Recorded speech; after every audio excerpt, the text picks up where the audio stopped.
चलिए शुरू करते हैं हम लोग आज का क्लास। लास्ट क्लास में हम लोग डिस्कस किए थे इलेक्ट्रिक पोटेंशियल क्या होता है।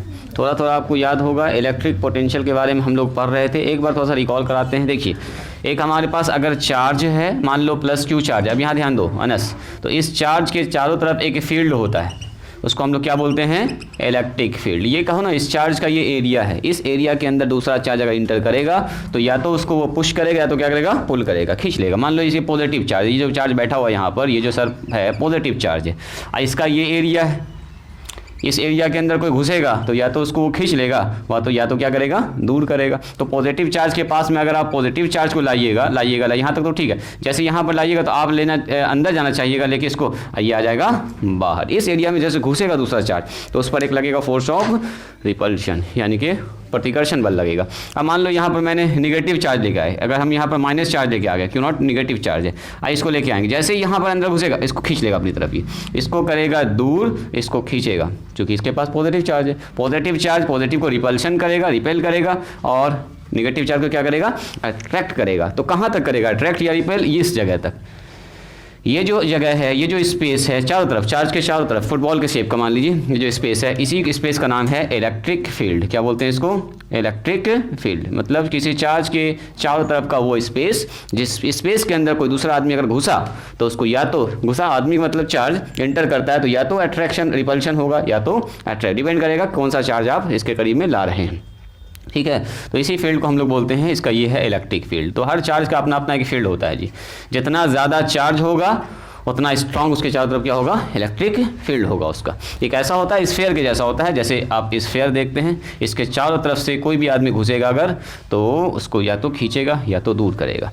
अब मान लीजिए मैंने एक चार्ज को यहाँ से पकड़ा, क्यू नॉट चार्ज को, अब पकड़ के यहाँ लाया, यहाँ से जैसे अंदर किए तो हम लाना चाह रहे हैं अंदर, क्यू नॉट हमारे पास पॉजिटिव चार्ज होता है, टेस्ट चार्ज को बोलते हैं। लाया तो यहाँ तक तो ठीक है था, लेकिन जैसे यहाँ से अंदर करना स्टार्ट किया तो हम लेके जा रहे हैं इस तरफ, ये पुश कर रहा है बाहर की तरफ, तो हमको वर्क करना पड़ेगा। तो यूनिट पॉजिटिव चार्ज को या टेस्ट चार्ज को अनंत से लाने में किया गया कार्य कहाँ पर? किसी इलेक्ट्रिक फील्ड के अंदर किसी पॉइंट पर, मान लीजिए ए पॉइंट पर लाया, तो यहाँ तक लाने में कुछ ना कुछ काम करना पड़ेगा। तो किया गया कार्य और उस परीक्षण आवेश के अनुपात को क्या बोलते हैं हम लोग? विद्युत विभव कहते हैं, इलेक्ट्रिक पोटेंशियल कहते हैं, इसको हम लोग वी से डिनोट करते हैं। तो वी बराबर होता है वर्क डन और डिवाइडेड बाय चार्ज। ऐसे ही आप याद रख सकते हैं। V बराबर बहुत सारी किताब में आपको देखने को मिलेगा W/Q, ऐसे भी मिलता है देखने के लिए। V बराबर W/Q। W का सही मात्रा क्या होता है बोलिए? जूल। W का मतलब वर्क किया गया कार्य, ये होता है जूल, और नीचे हो गया आवेश। आवेश का ऐसा मात्रा होता है जी कुलाम, तो जूल पर कुलाम भी होता है। इसी जूल पर कुलाम को हम लोग बोलते हैं वोल्ट। क्या बोलते हैं इसको? 1 वोल्ट। कोई पूछेगा 1 वोल्ट कितना होगा, तो 1 वोल्ट बराबर कितना हो जाएगा? 1 जूल और पर कुलाम, वो 1 जूल और पर कुलाम, यानी कि 1 अगर जूल काम करना पड़ रहा है 1 कुलाम चार्ज को लाने में अनंत से किसी बिंदु तक इलेक्ट्रिक फील्ड के अंदर, तो उस वक्त बोलेंगे वहाँ पर का जो पोटेंशियल होगा वो 1 वोल्ट होगा। पोटेंशियल बताता है कि एक चार्ज को लाने में कितना काम किया गया और कितना काम किया गया इस पॉइंट तक लाने में। उसको चार्ज से डिवाइड करने के बाद जो आता है उसको बोलते हैं इलेक्ट्रिक पोटेंशियल। तो यहाँ का पोटेंशियल होगा VA, और मान लीजिए इसको और आगे बढ़ा दिया यहाँ तक लेके चले आए, तो यहाँ पर और ज़्यादा काम करना पड़ेगा, यहाँ का पोटेंशियल बदल जाएगा, ये हो जाएगा VB। इसका मतलब क्या हुआ कि पॉइंट जितना ज़्यादा चार्ज के करीब में होगा उसका पोटेंशियल उतना ज़्यादा होगा। और अगर हम यहाँ पर चार्ज को ला के छोड़ देंगे तो क्या होगा बोलो? चार्ज को यहाँ पर ला के छोड़ेंगे तो क्या होगा? चार्ज यहाँ से भागेगा उस तरफ। तो चार्ज हमेशा फ्लो करता है पॉजिटिव चार्ज हाई पोटेंशियल से लो पोटेंशियल पर। लास्ट क्लास में भी डिस्कस किए थे ना, हायर पोटेंशियल लोअर पोटेंशियल। अगर पूछेंगे यहाँ का पोटेंशियल किसका ज़्यादा है, तो VB का पोटेंशियल ज़्यादा है और VA का पोटेंशियल क्या बोलो? कम है। एक पॉजिटिव चार्ज को लाकर अगर यहाँ पर छोड़ेंगे तो किधर भागेगा वो? B से A की तरफ भागेगा। इसका मतलब जो पॉजिटिव चार्ज का फ्लो होता है वो हाई पोटेंशियल से लो पोटेंशियल, जैसे पानी हाई लेवल से लो लेवल जाता है, टेम्परेचर हाई टेम्परेचर से लो टेम्परेचर की तरफ फ्लो करता है, उसी तरह से इलेक्ट्रिक चार्ज जो हमारे पास है पॉजिटिव चार्ज वो हाई पोटेंशियल से लो पोटेंशियल में क्या करता है? ट्रांसफर जाता है, फ्लो करता है। ये सब हम लोग लास्ट क्लास में डिस्कस कर चुके थे, याद आ रहा है? यही सब पढ़े थे। अब हेडिंग डालिएगा पोटेंशियल डिफरेंस।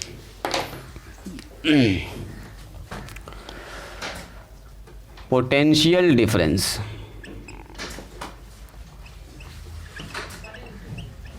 इसको हिंदी बोलते हैं जी विभवांतर।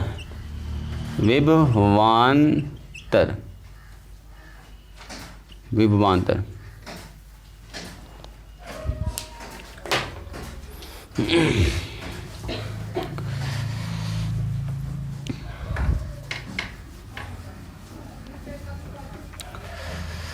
देखो इसका पहले छोटा सा एक तो डेफिनेशन है, उसको देखते हैं। और चलिए डेफिनेशन लिखिए तो the ratio of work done to bringing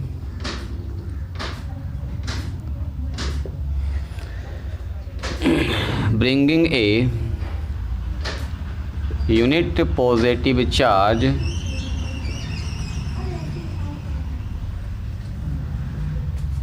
from one place to place है ये, सॉरी प्लेन लिखा गया, place to another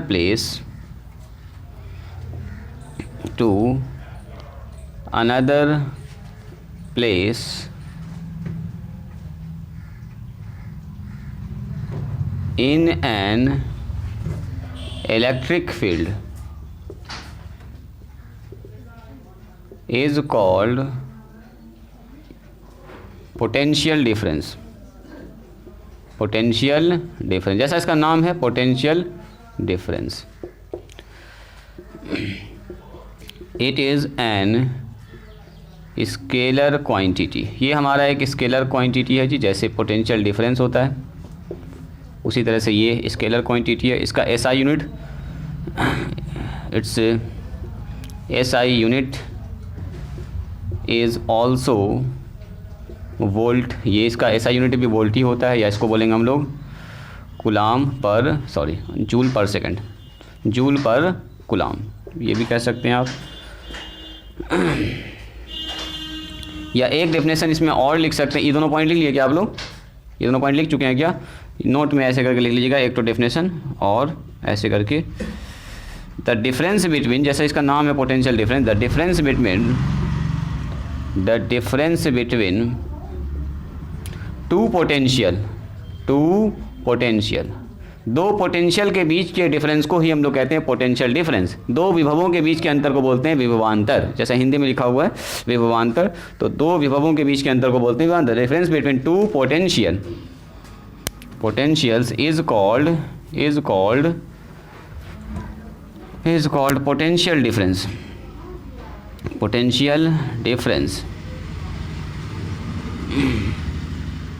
और इसको हम लोग डिनोट करते हैं, it is denoted by PD भी लिख सकते हैं, ठीक है। तो ऐसे लिख दो डायरेक्ट पीडी, पोटेंशियल डिफरेंस। जब भी लिख देंगे हम पीडी मतलब समझ जाइए पोटेंशियल डिफरेंस की बात हो रही है।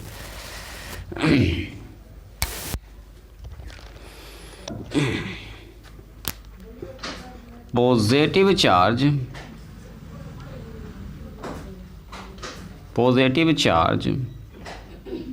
is always flow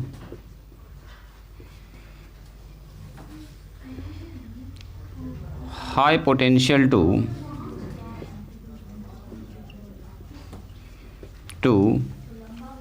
low potential।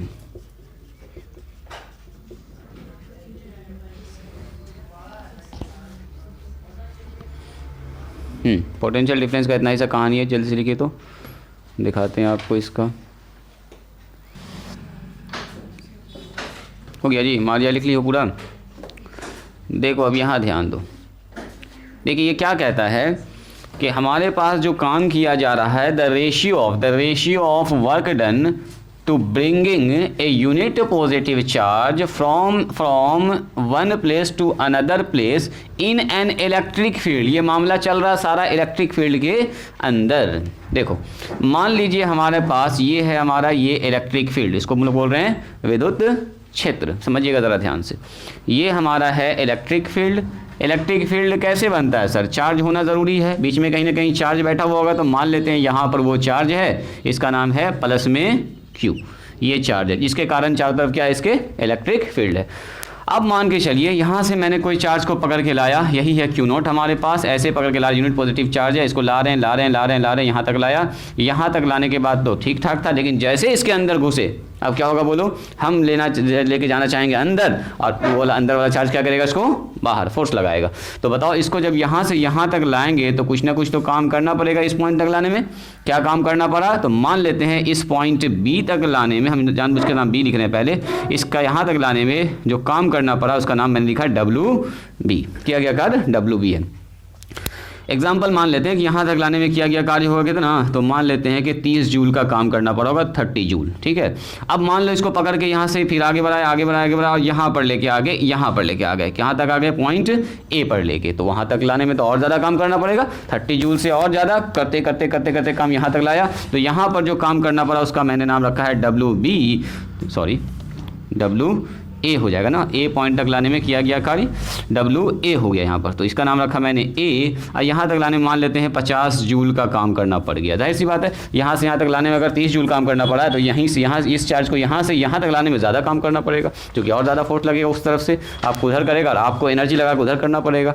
तो कहने का मतलब ये हुआ कि अगर कोई आदमी पूछे बताओ अगर कोई चार्ज यहीं पर बैठा हुआ है, ध्यान से सुनिएगा, कोई आदमी अगर आपको यहाँ तक ला के पहले से दे दिया है, यहाँ तक लाया, अब आप उसको क्या कीजिए, यहाँ से यहाँ तक लाके कीजिए, तो कितना काम आपको और ज़्यादा करना पड़ेगा, बोलो कितना काम करना पड़ेगा, और 20 जूल का और काम करना पड़ेगा, क्योंकि 20 काम आपको कोई आदमी करके दे दिया। अरे मान लो आपको दीवार बनाना था, आधा दीवार कोई आदमी बना के दे दिया, तो आधे ना आपको बनाना पड़ेगा, और तो यहाँ तक पहले से आया हुआ है ये चार्ज। अब बात हो रही है सारे इलेक्ट्रिक फील्ड के अंदर, तो इलेक्ट्रिक फील्ड के अंदर किसी आवेश को एक बिंदु से दूसरे बिंदु तक ले जाने में किया गया कार्य, तो कितना काम किया जाएगा सर, तो WA में से घटाना होगा WB को, यानी कितना काम करना होगा, 50 में से कितना घट जाएगा, बोलो 30 घट जाएगा सर, 20 जूल का और काम करना पड़ेगा। ठीक, आप समझ गए कि सर अब यहाँ से यहाँ तक हमको एक चार्ज को ले जाना है इलेक्ट्रिक फील्ड के अंदर, तो हमको कितना काम करना पड़ेगा, 20 जूल का वर्क करना पड़ेगा। तो ये 20 जूल डिवाइडेड बाय वो चार्ज जो आपने लाया था, ये Q0 को अगर हम डिवाइड कर देंगे तो उसी को क्या बोलेंगे, पोटेंशियल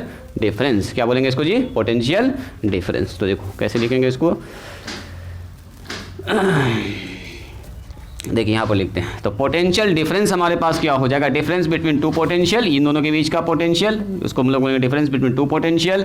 तो देखो, तो अगर हम इसको ऐसे करके लिख रहे हैं, किसी पॉइंट को WB से WA तक ले जाने में किया गया कार्य, इसको हम लोग लिख रहे हैं WAB। कैसे लिख रहे हैं, WAB। तो WAB किसके बराबर होगा, मतलब A से लेके B तक ले जाने में किया गया कार्य WAB। तो बोलो तो कितना हो जाएगा, ये हो जाएगा हमारे पास WA में से कितना घटाना होगा, बोलो WB घटाना होगा। WBA भी लिख सकते हैं आप इसको B से लेके A तक ले जाने में किया गया कार्य, ऐसे भी लिख सकते हैं, वो भी चलेगा, लेकिन यहाँ पर आपको थोड़ा सा उल्टा समझना होगा। फिर देखो, अगर हम WBA कह रहे हैं आपसे, यहाँ पर कह रहे हैं B से A तक ले जाने में किया गया कार्य, तो WA माइनस WB, क्योंकि ये हाई पोटेंशियल पर है तो हाई में तो घटेगा ना, तो कितना हो गया हमारे पास, ये मान लो हो गया हमारे पास 30, और ये कितना हो गया, बोलो 20 हो गया। कितना हो गया बोलिए, ये हो गया सर सॉरी, ये हो गया 50 और ये हो गया 30, तो घट के कितना आ गया 20। ये हो गया टोटल वर्क डन, इतना काम करना पड़ेगा कहाँ से कहाँ तक, यहाँ तक ले जाने में। अगर इसी से इसको डिवाइड कर देंगे तो इसका नाम इलेक्ट्रिक पोटेंशियल हो जाएगा, सॉरी विभवांतर हो जाएगा।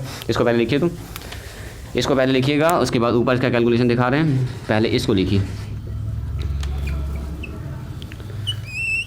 इसको भी कन्वर्ट करेंगे हम लोग VAB में।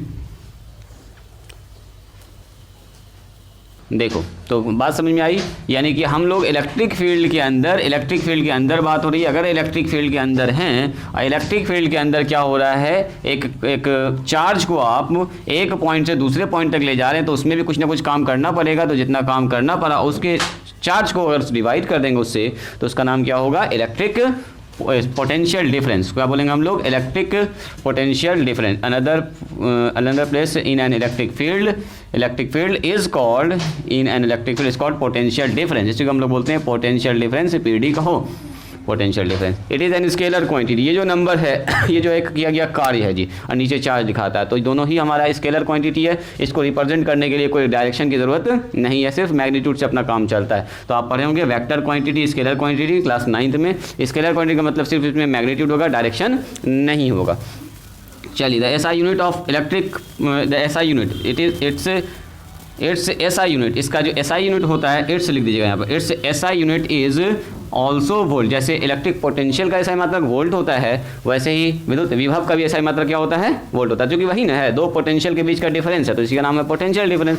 तो इसको भी हम लोग बोलेंगे वोल्ट यानी कि V, और इसका मतलब जूल पर कूलाम हो जाएगा। अब यहाँ पर एक डेफिनेशन है, the difference between two potential is called potential difference. Hindi में अगर एक लाइन में बोलेंगे दो विभवों के बीच के अंतर को विभवांतर कहते हैं। विभवांतर नाम भी है इसका, विभवांतर। पोटेंशियल डिफरेंस, तो इसका मतलब पोटेंशियल का क्या है, यहाँ पर डिफरेंस आपको देखने के लिए मिलेगा। जैसे देखो, अब इसको पोटेंशियल के फॉर्म में लेके चलते हैं, इस डेफिनेशन को अभी रोक के रखते हैं। देखो अभी हम लोगों ने क्या सीखा है, बी ए का मतलब क्या हुआ, बी ए का मतलब किसी पॉइंट को किसी चार्ज को बी पॉइंट से ए पॉइंट तक, बी पॉइंट से ए पॉइंट तक ले जाने में जो किया गया कार्य है। तो ये कितना होगा सर, डब्ल्यू ए और माइनस में डब्ल्यू बी। दोनों तरफ हम क्या करते हैं, क्यू से डिवाइड करते हैं। रुकिएगा अभी, दोनों तरफ क्यू से डिवाइड करेंगे या क्यू नॉट से। यहाँ भी कर दिया मैंने वी ए और वी बी, सॉरी डब्ल्यू है, ये डब्ल्यू है जी, ये डब्ल्यू बी है, डब्ल्यू बी है। इधर भी मैंने क्या कर दिया, W A minus W B divided by Q not. दोनों तरफ क्यू नॉट से डिवाइड कर दिया। अब देखिए तो नंबर अलग अलग इसको डिवाइड कर सकते हैं क्या, मैथमेटिक्स में हम लोग जानते हैं जी, अगर ऐसे लिखा हुआ ए प्लस बी और नीचे लिखा हुआ सी, तो ए बाई सी और बी बाई सी हम लोग लिख सकते हैं इसको ऐसे, बीच में प्लस है तो प्लस, माइनस है तो माइनस कर सकते हैं। इसका मतलब क्या हुआ, V B A divided by Q not, इसको लिख सकते हैं W A by Q not, इसको लिख सकते हैं W B by Q not, ऐसा लिख सकते हैं क्या। अब बताइए, वी ए बी, ए से बी तक ले जाने में किया गया कार्य, ए से बी तक ले जाने में किया गया कार्य, और उस चार्ज के रेशियो को हम लोग क्या बोलेंगे, तो इसको बोल देंगे V A B, potential difference A से लेके बी तक के बीच का, या वी बी ए भी लिख सकते हैं आप, potential difference between B and A. यहाँ कितना हो गया बोलिए, ए पॉइंट तक लाने में, इस चार्ज को ए पॉइंट तक लाने में किया गया कार्य, और उस चार्ज के अनुपात को क्या बोलेंगे, वी ए, जो पिछले क्लास में डिस्कस किए थे। इसको क्या बोलेंगे, बोलो वी बी कहेंगे। तो क्या हो रहा है ये देखिए, तो वी बी ए बराबर आ रहा है V A minus V B, मतलब दो पोटेंशियल के बीच के डिफरेंस को क्या बोलते हैं, पोटेंशियल डिफरेंस कहते हैं। और हम लोग यहाँ पर क्या लिखेंगे, इसका ऐसा ही मात्रक, या तो लिखो वोल्ट या तो इसको लिखो जूल पर कूलाम, एक ही बात। चलिए इसको लिखा जाए अपने कॉपी पर।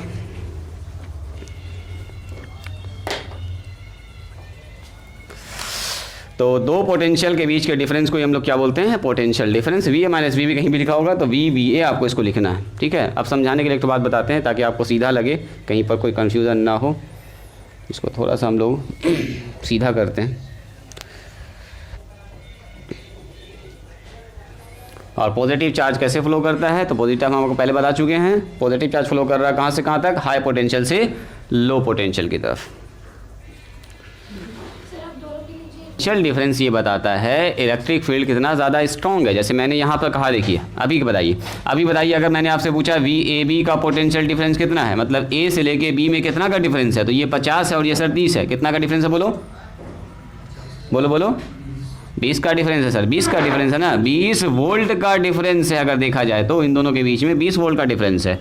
अब अगर मैंने यहाँ पर कह दिया, देखो जी, वी ए बी बराबर, देखिए वी ए बी किसी जगह का पोटेंशियल डिफरेंस है 50 वोल्ट, तो इसका मतलब समझ रहे हैं आप, पहला और दूसरे के बीच में डिफरेंस है 50 वोल्ट का। मतलब ये हुआ कि अगर कोई पॉइंट यहाँ पर बैठा हुआ होगा, मान लो यहाँ पर कोई चार्ज है, एक पॉइंट यहाँ पर है, दूसरा पॉइंट यहाँ पर है, और अगर यहाँ से यहाँ तक कोई इसको ले जा रहे हैं, तो अगर ये होगा मान लो 30 पर, तो ये कितना पर होगा, 80 पर होगा। मतलब यहाँ से यहाँ तक जाने में 80 जूल का काम करना पड़ेगा। इसका मतलब क्या हुआ कि एक चार्ज को अगर इस पोटेंशियल में छोड़ेंगे तो स्लो धीरे धीरे भागेगा, और इस चार्ज में अगर यहाँ पर अगर इस फील्ड में रखेंगे तो बहुत फास्ट भागेगा, क्योंकि यहाँ पर इलेक्ट्रिक फील्ड बहुत ज़्यादा स्ट्रॉन्ग है। नहीं, यहाँ से यहाँ तक जाने में 80 वोल्ट का काम करना पड़ रहा है। 80 वोल्ट है पोटेंशियल यहाँ का कितना है, 30 वोल्ट है। तो दोनों का अगर डिफरेंस है तो 50 का डिफरेंस है। यहाँ पर डिफरेंस कितना बताइए, 20 का ही डिफरेंस है। तो ये डिफरेंस ये भी बताता है कि वहाँ पर इलेक्ट्रिक फील्ड कितना ज़्यादा स्ट्रॉन्ग है। इलेक्ट्रिक फील्ड जितना ज़्यादा स्ट्रॉन्ग होगा उसी हिसाब से ये चार्ज यहाँ से तेज़ी से भागेगा दूर, ठीक है। जितना ज़्यादा इलेक्ट्रिक फील्ड स्ट्रॉन्ग होगा उतना ही ज़्यादा दो पॉइंट के बीच का क्या होगा, पोटेंशियल डिफरेंस होगा। तो हम लोग पोटेंशियल डिफरेंस के फॉर्म में इसको देख रहे हैं कि अगर दो पॉइंट हमारे पास, रैंडम सा कोई दो पॉइंट बता दिया आपको, यहाँ का बताओ पोटेंशियल डिफरेंस कितना होगा। तो यहाँ से यहाँ अगर मान लीजिए 20-30 है, यहाँ 40 है, तो दोनों के बीच का पोटेंशियल डिफरेंस कितना होगा, कितना होगा, यानी कि अगर एक चार्ज को यहाँ से यहाँ तक हम लेके जाएंगे, यहाँ से यहाँ तक लेके जाएंगे तो 10 जूल का काम करना पड़ेगा। तो 10 जूल का मतलब क्या हुआ, वर्क करना पड़ेगा 10 जूल। कितना, 10 जूल। तो पोटेंशियल डिफरेंस कितना होगा, तो V बराबर 10 बटे ऊपर 10 और नीचे एक तो यूनिट पॉजिटिव चार्ज लगा दो। अगर ये एक कूलाम का चार्ज है यानी कि 10 वोल्ट हो जाएगा। तो 10 वोल्ट ये बता रहा है कि इस पॉइंट को अगर एक चार्ज को, यूनिट चार्ज को 30 से लेकर 40 पोटेंशियल डिफरेंस के बीच में अगर लेके जाएंगे तो हमको 10 वोल्ट का 10 जूल पर कूलाम काम करना पड़ेगा। एक कूलाम चार्ज को ले जाने के लिए 10 जूल का काम करना पड़ेगा। और यहीं पर हम बोलेंगे यहाँ से यहाँ तक ले जाने में अगर हमको ज़्यादा पोटेंशियल डिफरेंस हो जाएगा, मान लो हमारे पास यहाँ पर हो गया 100, तो बीच में कितना हो गया, 70 का गैप हो गया। तो 70 गैप हो गया, तो अब उसी चार्ज को ले जाने के लिए आपको यहाँ से यहाँ तक 70 जूल ज़्यादा वर्क करना पड़ेगा। तो ये कब होगा, जब इसका इलेक्ट्रिक फील्ड जितना ज़्यादा स्ट्रांग होगा तो तब होगा उतना। बात समझ में आई, थोड़ा तो कंसेप्ट है क्लियर। लिखिए इसको, लिखिए जल्दी से। हम लोग आसानी को, अपने आसानी के लिए ये करेंगे, समझाते हैं। तो कभी कभी ऐसा होता है बच्चा यहाँ पर कंफ्यूज कर जाता है, सर VA यहाँ पर लिखा हुआ VA भी लिखा हुआ है, या यहाँ VBA लिखा हुआ है, VA माइनस VB लिख रहे हैं आप, पहले इसको लिख रहे हैं बाद में इसको लिख रहे हैं। अगर आप याद कर सकते हैं तो अच्छी बात है, वरना डायरेक्ट ऐसे समझना आपको नोट में। देखो, अगर कोई आदमी आपसे पूछ दे कि पोटेंशियल डिफरेंस क्या होता है, तो पोटेंशियल डिफरेंस क्या है, दो पोटेंशियल के बीच का डिफरेंस है VAB, यानी कि A का पोटेंशियल और B के पोटेंशियल में कितना का डिफरेंस है। तो हम लोग इसको डायरेक्ट ऐसे लिखेंगे VA माइनस में VB। तो VA का पोटेंशियल कितना है, देखो VA का पोटेंशियल कितना है 50 जूल, और ये कूलाम लगा देंगे तो वर्क कूलाम हो गया, यानी कि 50 वोल्ट पर है, ये 50 वोल्ट पर है, और ये कितना वोल्ट पर बताओ, 30 वोल्ट पर है। ये सर 30 वोल्ट पर है, तो कितना हो गया, 20 वोल्ट हो गया। तो जब कभी भी आपसे पूछे VAB तो क्या बोलिएगा, VA माइनस VB। दोनों के बीच में कितना डिफरेंस है। जैसे मैंने पूछ दिया आपसे, बताओ VPQ, देखो जी VPQ, ऐसा आएगा सवाल VPQ, तो क्या लिखेंगे बताइए, P और Q के बीच का कितना डिफरेंस आपसे पूछ रहा है। तो यानी कि यहाँ पर लिखेंगे VP और माइनस में VQ, पहले जो है पहले, अब बाद वाले को बाद में लिखेंगे। इतना से याद रखिएगा। जैसे कोई पूछे आपसे, बताओ VCD, यानी कि C पॉइंट और D पॉइंट के बीच का पोटेंशियल डिफरेंस कितना है, तो C का देख लीजिएगा, VC और माइनस में VD कर दीजिएगा। बात समझ में आया।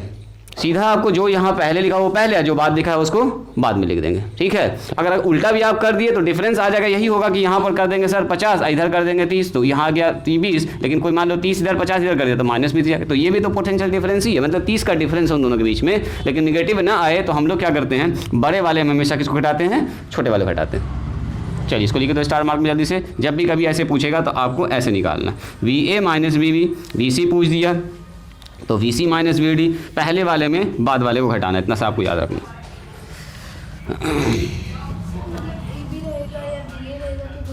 हाँ, दोनों का मतलब सेम ही होगा, एक तो आएगा 30, एक आएगा -30, बस यही फर्क पड़ेगा। उल्टा अगर आपने कर दिया तो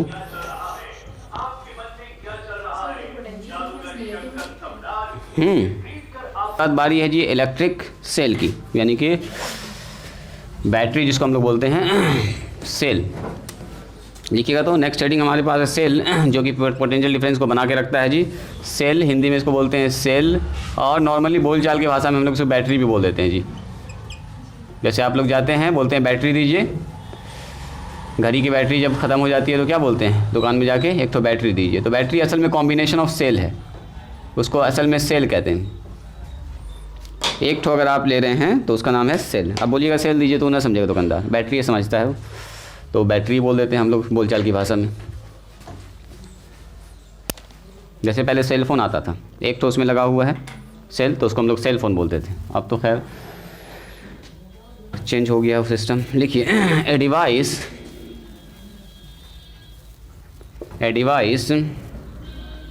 which convert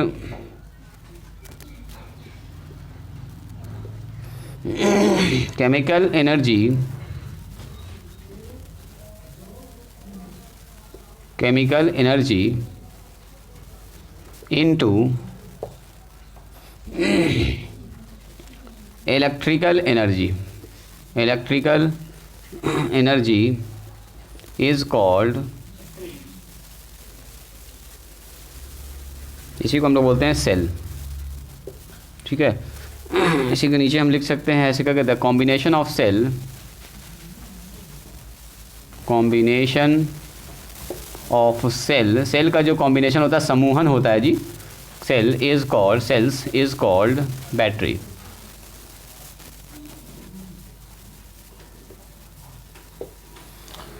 is called cell.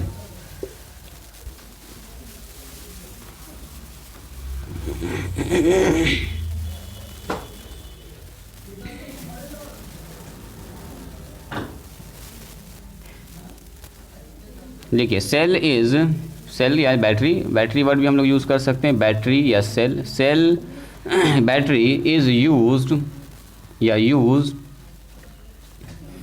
To maintains the potential difference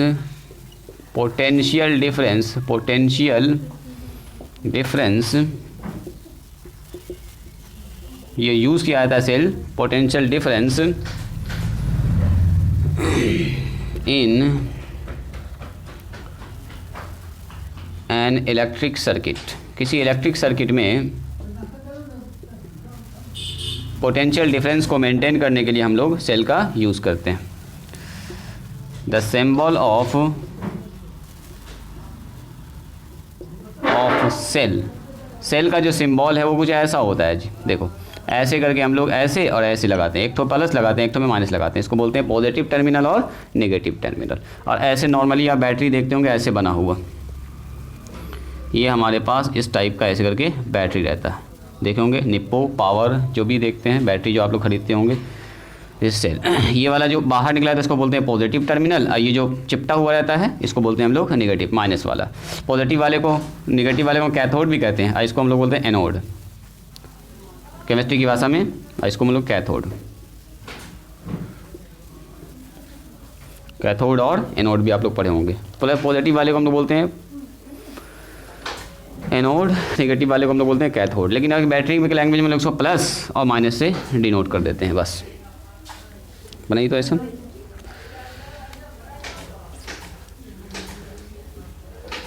बस बैटरी का कंसेप्ट यहीं पर इतना ही से आपको जानना है बैटरी के बारे में। थोड़ा और बताते हैं।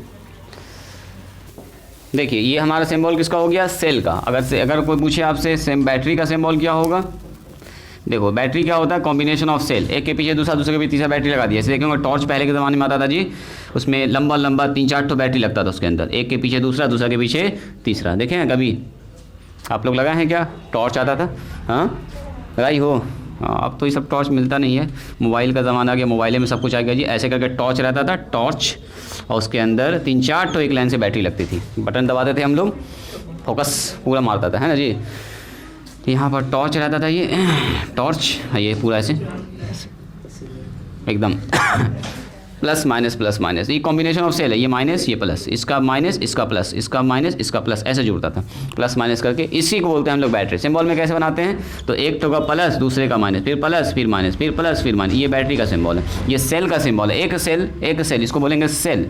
इसको क्या बोलेंगे, ये जो नीचे लिखे हैं ये है बैटरी, मतलब 1 2 3 ऐसा देखो, एक प्लस माइनस, फिर प्लस माइनस, फिर प्लस माइनस, तो अल्टरनेट प्लस माइनस, यहाँ पर एक तो प्लस आ जाएगा उधर माइनस आ जाएगा, इसको हम लोग बोलते हैं बैटरी। ऐसे कोई पूछे ये किसका सिंबल है, तो बोलिएगा ये है बैटरी का सिंबल। इसको बनाइए तो अपने पॉइंट में नीचे लिखिएगा तो ये सिंपल एक बैटरी एक सेल है, तो सेल को ऐसे लिखेंगे हम लोग। बैटरी अगर एक लाइन से 3 ठो लगा हुआ है, इसको बोलते हैं सीरीज कॉम्बिनेशन, आगे चल के पढ़ेंगे सीरीज पैरेलल कॉम्बिनेशन, एक के पीछे दूसरा, दूसरे के पीछे तीसरा, इसी को हम लोग बोलते हैं बैटरी। अब देखो बैटरी का वर्क क्या होता है उसको समझते हैं, बैटरी काम क्या करता है और इसकी क्यों ज़रूरत पड़ रही है। यहीं से आपको फील आएगा इलेक्ट्रिक करंट का, जिसके जस्ट बाद टॉपिक है इलेक्ट्रिक करंट।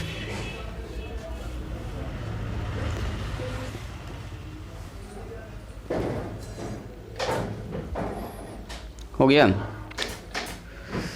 देखिए कहता है कि एक ऐसा device, a device which converts a chemical energy into electrical energy. मतलब एक ऐसा डिवाइस जो केमिकल एनर्जी को किस में बदलता है, इलेक्ट्रिकल एनर्जी में चेंज कर देता है, मतलब विद्युत ऊर्जा में बदल देता है। एक ऐसी युक्ति यानी डिवाइस विच कन्वर्ट, जो बदलती है रासायनिक ऊर्जा को विद्युत ऊर्जा में, ऐसे युक्ति को, ऐसे ही डिवाइस को क्या बोलते हैं, बैटरी। ठीक है, सेल कहते हैं, सेल कहते हैं हम लोग। अब देखिए जो सेल है, द कॉम्बिनेशन ऑफ सेल, एक से ज़्यादा सेल अगर लगा दीजिएगा, ऐसा 3-4 ठो लगा दीजिए, ये 3-4 ठो बैटरी लगा, इसका नाम बैटरी हो जाएगा। ठीक है, जैसे बोलेंगे 2 ठो बैटरी दीजिए, 5 ठो बैटरी दीजिए, 1 ठो बोलेंगे तो सेल दीजिए, 1 सेल दीजिए। तो सेल नॉर्मली दुकानदार समझता नहीं है, हम लोग बैटरी बोल देते हैं, एक तो भी लेते हैं तो। अब देखो सेल या बैटरी जो भी कहिए is use to maintain the potential difference, ये वेरी वेरी इंपॉर्टेंट है। सेल या बैटरी का काम क्या है, किसी भी इलेक्ट्रिक सर्किट में पोटेंशियल डिफरेंस को मेंटेन करके रखना, क्योंकि जब तक पोटेंशियल डिफरेंस नहीं होगा चार्ज फ्लो नहीं करेगा। अच्छा सुनो, अगर मान लो यहाँ भी 50 वोल्ट है और यहाँ भी 50 वोल्ट है, तो क्या आप अगर एक चार्ज को यहाँ पर छोड़िएगा तो क्या यहाँ से यहाँ तक भागेगा? ये नहीं भागेगा, सेम पोटेंशियल डिफरेंस है। अगर पोटेंशियल डिफरेंस सेम है तो इसका मतलब यहाँ से यहाँ तक लाने में जितना काम करना पड़ा, अगला को यहाँ से यहाँ उतना ही काम करना पड़ा। आप बोलिएगा सर ऐसा कैसे होगा? सेम पोटेंशियल डिफरेंस हो सकता है अगर हमारे पास मान लो यहाँ से यहाँ तक लाने में, देखो इस लाइन तक लाने में मान लो यहाँ पर प्लस चार्ज है और यहाँ तक कोई चार्ज को लाया जो काम करना पड़ेगा मान लो 50 जूल, तो इधर से लाया वहीं तक, तो यहाँ तक भी तो 50 जूल का काम करना पड़ेगा, जिससे इतना ही ना कवर किया इसमें, इस यहाँ भी इतना ही कवर किया, तो इन दोनों के बीच में हो गया सेम पोटेंशियल डिफरेंस। अगर पोटेंशियल डिफरेंस सेम होगा तो इलेक्ट्रिक करंट यहाँ पर से चार्ज भागेगा नहीं। अगर आप बोलिएगा इधर से इधर चार्ज भागेगा, ऐसे नहीं भागेगा, यहाँ से अगर छोड़िएगा तो इधर भागेगा। हमेशा पोटेंशियल डिफरेंस होगा तब चार्ज, जैसे यहाँ से यहाँ तक कितना, मान लो ये 50 पर, ये 30 पर है, तब ना यहाँ पर लाके छोड़िएगा तो इधर की तरफ भागेगा, इधर की तरफ भागेगा, ना कि घूम के अपने 50 वाले पोटेंशियल डिफरेंस की तरफ जाएगा। हमेशा जाएगा उस तरफ जहाँ पर लो पोटेंशियल, हाई पोटेंशियल से लो पोटेंशियल पर चार्ज भागेगा। इसलिए पोटेंशियल डिफरेंस का होना जरूरी है चार्ज के फ्लो होने के लिए, या पॉजिटिव चार्ज को चलने के लिए, निगेटिव चार्ज को चलने के। जब तक पोटेंशियल डिफरेंस नहीं होगा चार्ज फ्लो नहीं करेगा। चार्ज फ्लो करने का मतलब कंडक्टर के अंदर इलेक्ट्रॉन्स होता है जी, इलेक्ट्रॉन फ्लो नहीं करेगा। तो ये क्या करता है, सेल का काम है कि किसी कंडक्टर में या कहो दो कंडक्टर के बीच में या इलेक्ट्रिक सर्किट में पोटेंशियल डिफरेंस को बनाए रखना। जब तक पोटेंशियल डिफरेंस बना नहीं रहेगा चार्ज फ्लो नहीं करेगा। जैसे देखिए एक एग्जांपल हम आपको देते हैं, जैसे मान लीजिए ये हमारे पास एक स्फीयर है और इस पर प्लस प्लस खूब सा चार्ज है, इसके कारण जो इसका पोटेंशियल मान लेते हैं ये 50 वोल्ट पर है, इसको सुनिएगा। और दूसरा हमारे पास मान लीजिए एक फिर से स्फीयर है और इस पर भी प्लस प्लस चार्ज है, लेकिन ये है हमारा 30 वोल्ट। कितना है ये? 30 वोल्ट। तो क्या ये हाई पोटेंशियल पर है कि नहीं? ये लो पोटेंशियल पर है कि नहीं? अगर हम इन दोनों को ऐसे करके जोड़ देंगे तो बोलो चार्ज का फ्लो किधर से किधर होगा? बोलो तो कोई आदमी, चार्ज किधर से किधर जाएगा? जल्दी बोलिए, चार्ज किधर से किधर जाएगा? जल्दी बोलिए। तो जी चार्ज का जो फ्लो होगा वो इधर से होगा सर, ए से बी की तरफ। कब तक होगा?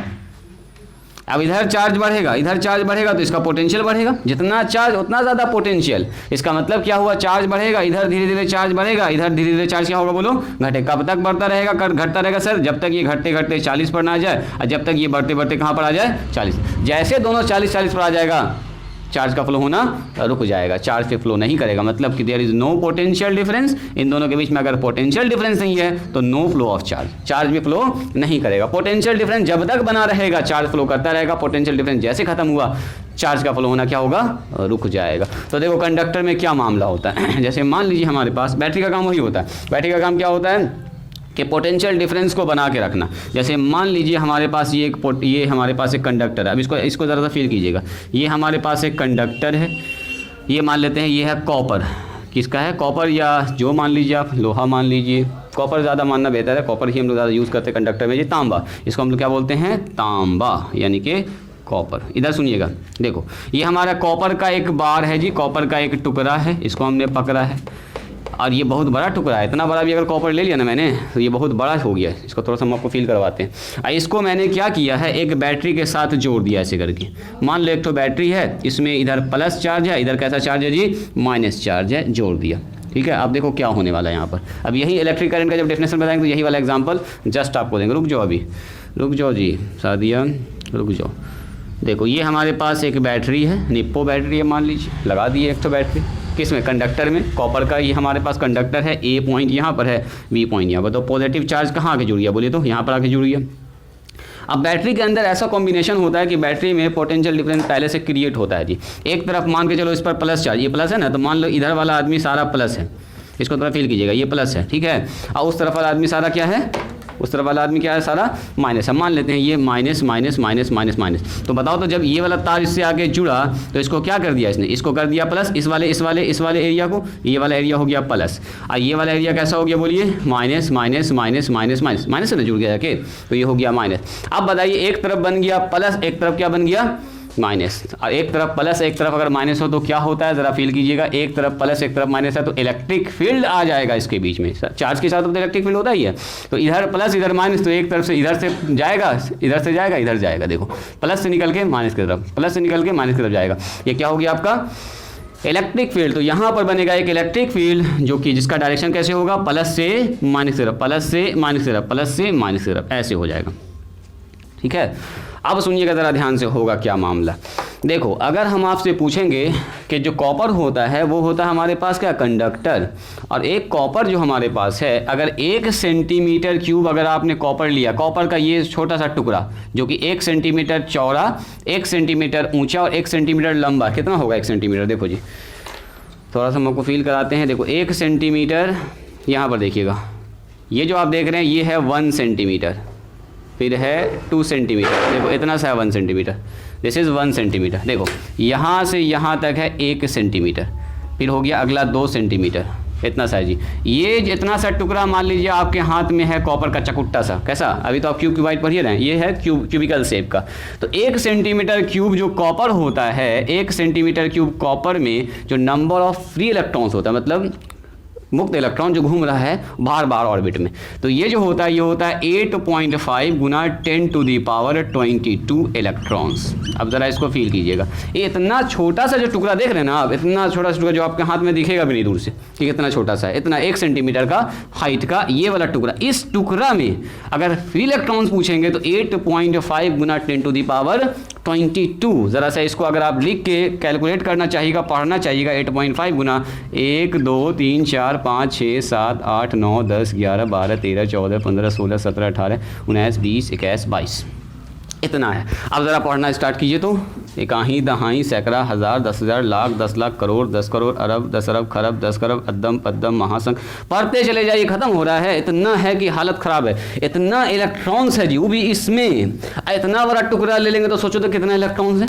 इलेक्ट्रॉन्स का क्या समुंदर है, नहीं है, इलेक्ट्रॉन का भरमार है सर। ये तो समुंदर में जितना पानी है समझो उससे ज़्यादा इलेक्ट्रॉन इसके अंदर है। जब इतना छोटा सा टुकड़ा में इतना इलेक्ट्रॉन है सर, तो उस बड़ा वाले टुकड़ा में कितना इलेक्ट्रॉन होगा, सोचो। सारा इलेक्ट्रॉन सब घूम रहा है अपने अपने, सारा अपने अपने ऐसे ऐसे घूम रहा है, ऐसे ऐसे घूम रहा है, अपने अपनी जगह पर घूम रहा था। लेकिन सुनो, जैसे मैंने लगाया यहाँ पर, उस वक्त सब रैंडम मोशन कर रहा था, कोई इधर कोई इधर कोई इधर, ऐसे ऐसे चल रहा था, ऐसे चल रहा, सब अपने अपने जगह पर घूम रहा है, कोई इधर घूम रहा, कोई इधर घूम रहा, सब इलेक्ट्रॉन अपने अपने अपने ऑर्बिट में घूम रहा है एटम में। अब सुनिएगा ज़रा ध्यान से, जैसे मैंने पोटेंशियल डिफरेंस क्रिएट किया, यहाँ यहाँ यहाँ यहाँ यहाँ ध्यान दो, दूर होकर बैठो, दूर होकर बैठो, उधर कसको उधर, हाँ। अब देखो, जैसे मैंने पोटेंशियल डिफरेंस क्रिएट किया तो इधर कैसा चार्ज, बोलो प्लस, इधर कैसा चार्ज माइनस, तो क्या होगा, सारा इलेक्ट्रॉन पर कैसा आवेश होता है, निगेटिव। तो निगेटिव किधर खिंचाएगा, पॉजिटिव की तरफ, सब चलना स्टार्ट करेगा इस तरफ, और उधर से निगेटिव चार्ज, इस निगेटिव चार्ज को क्या करेगा, ठेलेगा, धक्का देगा, इधर से इलेक्ट्रॉन सब पर निगेटिव, यहाँ भी निगेटिव, यहाँ भी निगेटिव, यहाँ भी निगेटिव। जैसे बैटरी लगाया तो उसके अंदर जितना इलेक्ट्रॉन जैसे तैसे नाच रहा था, इधर उधर घूम रहा था, अब सब नाचते नाचते आगे बढ़ने, जैसे डीजे वगैरह हम कैसे देखते हैं, सब नाच भी रहा है, आगे भी जा रहा है। जैसे डीजे रुका हुआ था, सब वहीं पर नाच रहा है, लेकिन डीजे वाला जब आगे बढ़ा देता है तो नाच गाना भी चल रहा है, ऐसे ऐसे झूम झाम रहा, आगे भी बढ़ता चला जाए। तो उसी तरह से ये नाच भी रहा है अपनी जगह पर और आगे भी जाता जा रहा है, यानी कि एक उसको डायरेक्शन मिल गया चलने का। और this is the flow of charge, यही है वो चार्ज जो चल रहा है। और चलने वाले ही चार्ज को किस रेट से चल, मतलब स्पीड से चलेगा तो बोलेंगे इसमें ज़्यादा करंट है, धीमे धीमे चलेगा तो कम करंट है, जितना स्पीड से चलेगा इसको बोलेंगे इलेक्ट्रिक करंट। तो जब हम लोग सर्किट में जैसे लगाएंगे हम लोग बैटरी को, बैटरी क्रिएट कर देगा पोटेंशियल डिफरेंस। यहाँ पर आ गया मान लीजिए, देखो यहाँ पर आ गया, मान लो इधर दिखाते हैं, इधर आ गया मान लीजिए 50 वोल्ट, इधर कर दिया इसने 30 वोल्ट। अब 50-30 हमेशा मेंटेन करके रखे हुआ है, 50-30 क्या कर रहा है, हमेशा मेंटेन करके रखा हुआ है। तो क्या होगा, देखो यहाँ से जितना भी चार्ज है वो जाएगा हाई पोटेंशियल से लो पोटेंशियल की तरफ। कैसे जाएगा, हाई पोटेंशियल से लो पोटेंशियल। तो पॉजिटिव चार्ज होगा, पॉजिटिव चार्ज होगा तो ये जाता है हाई पोटेंशियल से लो, उल्टा बनाते हैं इसको, रुको, ये बना दिया यहाँ पर बना दिया प्लस, यहाँ पर 20 वोल्ट लगा रखे हुआ है ये बना के, यहाँ रखे हुआ 30 वोल्ट। तो दोनों के बीच में कितना गैप बना के रखे हुआ, पोटेंशियल का डिफरेंस कितना है, 20 वोल्ट का गैप है, 20 वोल्ट का पोटेंशियल डिफरेंस है। तो यानी कि अगर इलेक्ट्रॉन है तो इधर भागेगा। मान लो हमारे पास प्लस आवेश था और यहाँ पर मान लीजिए हाई पोटेंशियल, ये लो पोटेंशियल। अब पॉजिटिव चार्ज छोड़ रहे तो इधर भाग रहा था, और निगेटिव चार्ज इधर भागेगा, निगेटिव चार्ज होगा तो उसी तरफ भागेगा, प्लस चार्ज की तरफ जाएगा। तो निगेटिव चार्ज है, निगेटिव चार्ज आएगा इस तरह। अब पॉजिटिव चार्ज होगा तो किधर भागेगा, बोलो। अगर मान लो यहाँ पर प्रोटॉन बैठा हुआ है, प्रोटॉन, तो प्रोटॉन किधर जाएगा, प्रोटॉन जाएगा उस तरफ, प्रोटॉन्स को इधर प्लस वाला चार्ज धक्का देगा, और माइनस वाला चार्ज अपनी तरफ क्या करेगा, खींचेगा। तो पॉजिटिव चार्ज जाएगा इस तरफ से इस तरफ, पॉजिटिव कैसे जाएगा, इधर से इधर जाएगा, और नेगेटिव चार्ज इधर से इधर आएगा। तो जो हमारे पास है बैटरी का काम क्या है, बैटरी का काम है कि दो कंडक्टर के दो सिरों में यानी कि दो एंड पॉइंट पर पोटेंशियल डिफरेंस को मेंटेन करके रखना। पोटेंशियल डिफरेंस अगर मेंटेन करके रखेगा तो जो चार्ज घूम रहा है अंदर में, जो इलेक्ट्रॉन चक्कर काट रहा है, उस सारे इलेक्ट्रॉन को एक डायरेक्शन मिल जाएगा चलने के लिए। इसी को धीरे धीरे चल कर करेंगे हम लोग इलेक्ट्रिक करंट। इसका मतलब ये हुआ कि इलेक्ट्रिक करंट के लिए बैटरी हमारे पास क्या है, मस्ट है। बैटरी नहीं होगा तो इलेक्ट्रिक करंट कहाँ से आएगा, अंदर में इलेक्ट्रॉन तो है ही, इसके अंदर इलेक्ट्रॉन, तो इसको चलाएगा कौन, इसको चलाएगा कौन, जब तक कि इलेक्ट्रिक फील्ड नहीं बनेगा इसमें। इलेक्ट्रिक फील्ड कब बनेगा, जब तक कि आप बैटरी लगाइएगा नहीं, पोटेंशियल डिफरेंस क्रिएट नहीं होगा। यानी कि इलेक्ट्रिक करंट को फ्लो होने के लिए रिस्पॉन्सिबल कौन है, हमारा सेल यानी कि बैटरी। बिना सेल के नो पोटेंशियल डिफरेंस, अब पोटेंशियल डिफरेंस नहीं होगा तो इलेक्ट्रिक करंट नहीं। नाच तो रहा सब अपने जगह, इलेक्ट्रॉन तो चल तो रहा, घूम तो स्पिन तो कर रहा है, लेकिन सब अपने अपने जगह पर, एक उसको डायरेक्शन नहीं मिला। जैसे मैंने बैटरी लगाया सारा इलेक्ट्रॉन इस डायरेक्शन में चलना स्टार्ट कर गया। इसी को हम लोग आगे चल के बोलेंगे this is called electric current. चलिए इस फिगर को बनाइए, इस फिगर को बनाइए। तो इस पॉइंट को ज़रूर लिखिएगा अपनी कॉपी पर ताकि आपको अच्छा फील आए कि सर ऐसा मामला चल रहा। अब बारी है जी समझने की डिटेल में इलेक्ट्रिक करंट को। अब आप बिल्कुल तैयार हैं इलेक्ट्रिक करंट को समझने के लिए। लिखिए तो अब बारी है इलेक्ट्रिक करंट को डिटेल में समझने की, बारी आ चुकी है इलेक्ट्रिक करंट की जी। लिखिए विद्युत धारा, इंग्लिश में पहले डेफिनेशन लिखा देते हैं आपको।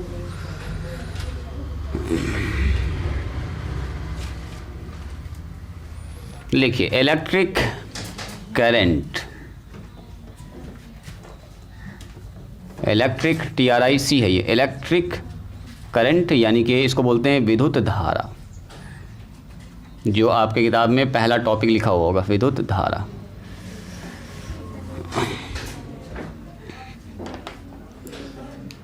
विद्युत धारा के बाद भी आपका इलेक्ट्रिक पोटेंशियल है, बहुत सारी चीज़ जो हम आपको पहले बता दिए हैं। क्वेश्चन समझिएगा भी यहीं से स्टार्ट हो रहा है सर। पोटेंशियल इसके बाद आपके इसमें लिखा होगा, तो पोटेंशियल हम पहले समझा देते ताकि आपको विद्युत धारा समझने में दिक्कत ना हो। लिखिए the rate of flow of charge, the rate of flow of charge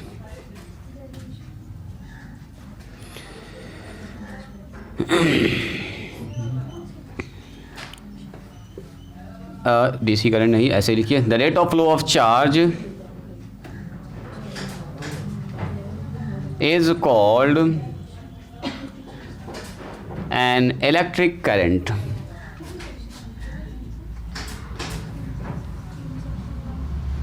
rate of flow of charge को हम लोग क्या बोलते हैं, इलेक्ट्रिक करंट बोलते हैं।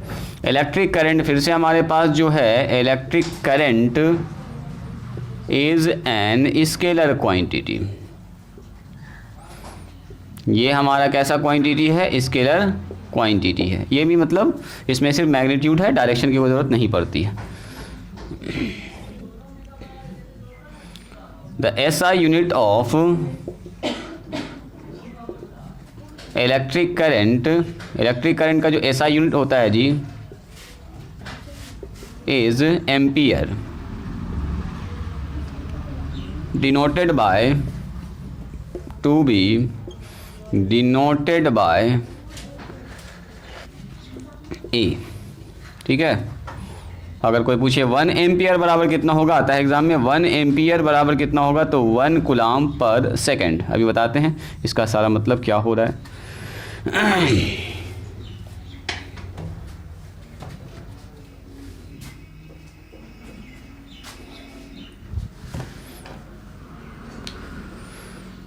अगर आप सिंबल से लिख दिए हैं तो इसके बगल में ऐसे लिखिएगा 1 एम्पियर बराबर 1 एम्पियर बराबर 1 कूलम पर सेकंड।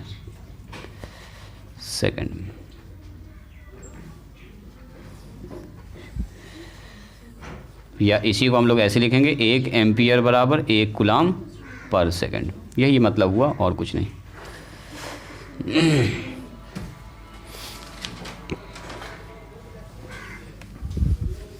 अब चलिए इसको ज़रा सा समझते हैं हम लोग।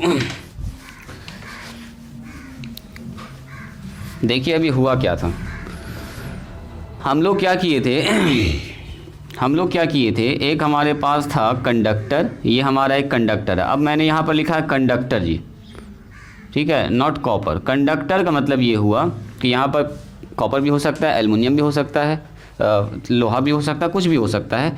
इस कंडक्टर को मैंने जोड़ दिया है एक बैटरी से, है ना।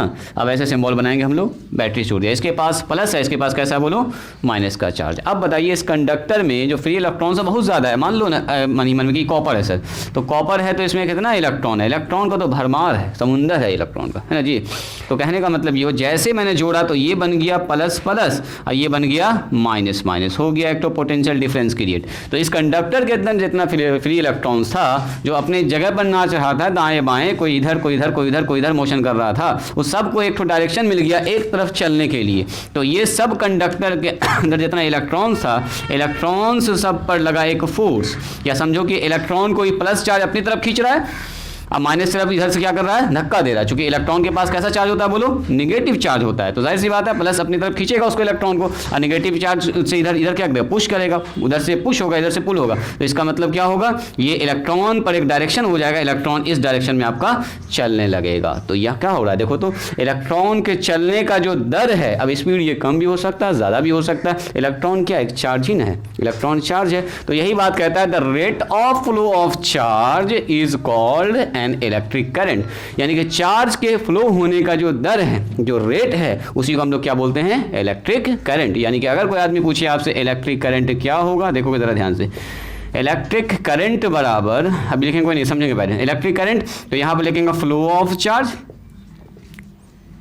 चार्ज, या ऐसे सुनो ना, फ्लो ऑफ चार्ज छोड़ो, यहां लिखो चार्ज, यहां पर आ जाएगा चार्ज और नीचे क्या हो जाएगा, टाइम, यानी कि किस स्पीड से चार्ज फ्लो कर रहा है। यानी अगर कोई पूछे इलेक्ट्रिक करंट I बराबर कितना होगा जी, तो I बराबर sir Q upon T, charge के फ्लो के दर को ही बोलते हैं इलेक्ट्रिक करंट। तो Q का ऐसा मात्रा क्या होता है बोलो, कूलाम्ब, है ना, चार्ज का ऐसा मात्रा कूलाम्ब, और नीचे क्या हो गया, टाइम, टाइम का ऐसा मात्रा क्या हो गया बोलिए, सेकंड। तो इसका मतलब ये हुआ कूलाम्ब पर सेकंड जो है, ये ऐसा यूनिट किसका होगा, इलेक्ट्रिक करंट का। इसी को हम लोग कूलाम, ऊपर में कूलाम, अब पर सेकंड लिख देते हैं, और इसी का नाम है 1 एम्पियर, इसी को हम लोग 1 एम्पियर कह रहे हैं। तो कहीं पर अगर 1 एम्पियर का करंट फ्लो कर रहा है, सुनिएगा, अगर कहीं पर 1 एम्पियर का करंट फ्लो कर रहा है तो इसका मतलब क्या हुआ, 1 एम्पियर का करंट का मतलब 1 कूलाम पर सेकंड, इसको फील कीजिएगा, 1 कूलाम पर सेकंड। अब बताओ तो 1 कूलाम में कितना आवेश होता है, कोई आदमी बताइए। 1 कूलाम में आवेश होता है 625 गुना 10 पर पावर 16 इलेक्ट्रॉन्स, याद आ रहा है, सुनो, इसका मतलब ये है कि 1 कूलाम में 1 एम्पियर का कहीं करंट अगर फ्लो कर रहा है तो 1 सेकंड में 1 कूलाम का आवेश इस पॉइंट से इंटर करेगा और इस पॉइंट से बाहर निकलेगा। मतलब 625 गुना 10 पर पावर 16 इलेक्ट्रॉन्स 1 सेकंड में, जैसे घड़ी का काटा इधर से इधर हुआ, 1 सेकंड में इतना इलेक्ट्रॉन्स इधर से घुसा और इधर से बाहर निकल गया, मतलब इतना स्पीड से इलेक्ट्रॉन चल रहा। तो सोचो 1 कूलाम का मतलब कितना, इतना, कहीं पर लिखा हुआ 2 कूलाम, तो कितना ज़्यादा हो जाएगा, और ज़्यादा हो जाएगा, इतना डबल इलेक्ट्रॉन। यही इलेक्ट्रॉन कितना है, अगर कहीं दाएं पर 16 टू 0 लगाना, 625 भी नहीं है, 625 पर 10 पर पावर 16 टू 0 लगाइए, इतना इलेक्ट्रॉन्स अगर 1 सेकंड में फ्लो कर रहा है, एक कंडक्टर से ए पॉइंट से इंटर किया और बी पॉइंट से आउट हुआ, ऐसे चल रहा है, तो हम बोलेंगे वहाँ पर 1 एम्पियर की धारा प्रवाहित हो रही होगी। मतलब अगर 1 सेकंड में 1 कूलाम का आवेश एक पॉइंट से दूसरे पॉइंट तक चला जा रहा है, तो हम बोलेंगे उस जगह पर 1 एम्पियर की धारा प्रवाहित हो रही होगी। कहीं पर लिखा हुआ 2 एम्पियर की धारा, तो क्या मतलब हुआ, 2 एम्पियर का मतलब हुआ 2 कूलाम पर सेकंड। इसका मतलब क्या हुआ, एक ही सेकंड में 2 कूलाम का आवेश एक जगह से दूसरी जगह क्या हो जाएगा, ट्रांसफर हो जाएगा। तो कहने का मतलब जितना ज़्यादा यहाँ पर रेट होगा चार्ज के फ्लो होने का, उसी को हम लोग बोलेंगे इलेक्ट्रिक करंट। जितना ज़्यादा फ्लो होने का चार्ज उतना ज़्यादा करंट। जैसे यहाँ पर 2 एम्पियर, तो इसका मतलब एक ही सेकंड में 2 कूलाम का आवेश। जैसे यहाँ पर 5 एम्पियर लिखा, मैंने कहीं पर लिखा 5 एम्पियर, क्या मतलब हुआ बोलो, 5 कूलाम पर सेकंड, यानी कि 1 सेकंड में 5 कूलाम का आवेश ए से लेके बी तक ट्रांसफर होगा। मतलब इस पोटेंशियल डिफरेंस के कारण ऐसा होने वाला है। तो इसका मतलब यहाँ पे इलेक्ट्रिक करंट ज़्यादा है 5 एम्पियर, कहीं पर मैंने लिख दिया 10 एम्पियर, तो इसका मतलब क्या हुआ बोलो, 10 कूलाम पर सेकंड। यहाँ पर लिखा मैंने 1 एम्पियर, तो एम्पियर होगा कूलाम पर सेकंड, यानी Q/T होगा। बात समझ में आ रही है। जैसे पानी वगैरह देखो चढ़ाते हुए, हॉस्पिटल वगैरह में पानी चढ़ाता है, टपकता है, टप टप, थोड़ा धीमे धीमे ना, एक आदमी को लेटा दिया और ऊपर में लगा देता है ऐसे करके, स्लाइन वाटर देखें आप लोग, कभी अस्पताल गए होंगे और यहाँ से पाइप लगा के और आदमी पर धीरे धीरे धीरे धीरे पानी जाता रहता है, तो एकदम धीमे धीमे धीमे धीमे जा रहा है, तो उसको बोलेंगे रेट बहुत कम है। क्या बोलेंगे? उसका रेट बहुत कम है। और उसी को एकदम बढ़ा दो स्पीड, टप टप टप टप टप गिरने लगेगा, सब बॉडी में पानी एकदम स्पीड में घुसने लगेगा उसका। तो रेट बढ़ा दिया, पता चला कि 1 घंटे में जो 1 बोतल चलाना था 1 घंटे में 10 बोतल चला दिया पानी, तो आदमी चला जाएगा ऊपर ना। उतना तेज़ी से पानी चलाने का नहीं, इसलिए क्योंकि पानी धीमे धीमे धीमे धीमे चढ़ता है। तो कहने का मतलब अगर आपने रेट बढ़ा दिया है इसका मतलब करंट ज़्यादा। रेट ज़्यादा का मतलब करंट ज़्यादा। फ्लो तेज़ी से कोई चीज़ फ्लो कर रहा है, इसका मतलब करंट ज़्यादा है। तेज़ी से इलेक्ट्रॉन फ्लो कर रहा है, इसका मतलब करंट ज़्यादा है। तो यही बात कह रहा था, rate of flow of charge is called electric current. Electric current हमारे पास जो होता है वो स्केलर क्वांटिटी होता है जी। स्केलर का मतलब एक नंबर खाली इसमें आएगा, 5 एम्पियर, 4 एम्पियर, 10 डायरेक्शन की कोई जरूरत नहीं है। ऐसा यूनिट जो इसका होता है वो एम्पियर होता है, वैज्ञानिक के नाम पर है जी, एम्पियर नाम के वैज्ञानिक थे। तो एम्पियर इसका ऐसा ही मात्रक होता है, टू बी डिनोटेड बाय ए से इसको डिनोट करते हैं हम लोग, ठीक है। तो 1 एम्पियर बराबर कितना? 1 कूलाम पर सेकंड, जो हम लोगों ने यहाँ पर निकाला कूलाम पर सेकंड। 1 एम्पियर बराबर 1 कूलाम पर सेकंड हो जाएगा। 1 एम्पियर बराबर 1 कूलाम पर सेकंड। तो इलेक्ट्रिक करंट का डेफिनेशन यहाँ पर देखिएगा, यही है मेन डेफिनेशन। इलेक्ट्रिक करंट बराबर चार्ज पर टाइम, यानी चार्ज अपॉन टाइम, इसी को बोलेंगे इलेक्ट्रिक करंट। तो या तो आप इसको अंग्रेजी में याद रखिए I बराबर Q/T, या तो याद रखिए चार्ज अपॉन टाइम। और आपको ये याद रखना है कूलाम पर सेकंड। चार्ज कैसे मात्रा कूलाम होता है और टाइम का क्या होता है बोलिए? सेकंड होता है। कोई पूछे I का यानी कि इलेक्ट्रिक करंट का ऐसा ही मात्रा क्या होगा, तो बोलिए कूलाम पर सेकंड, ठीक है। चार्ज अपॉन टाइम लिखिए। तो इसको फिगर बनाएंगे इसको, और उसके नीचे सब इसको लिखेंगे कहानी। फिगर फिर से बनाइए, और उसी के नीचे कहानी लिखिए। जितना तेज़ चार्ज का फ्लो होगा जी उतना ज़्यादा होगा करंट, जितना इस स्लो चार्ज का फ्लो होगा उतना हो जाएगा कम करंट।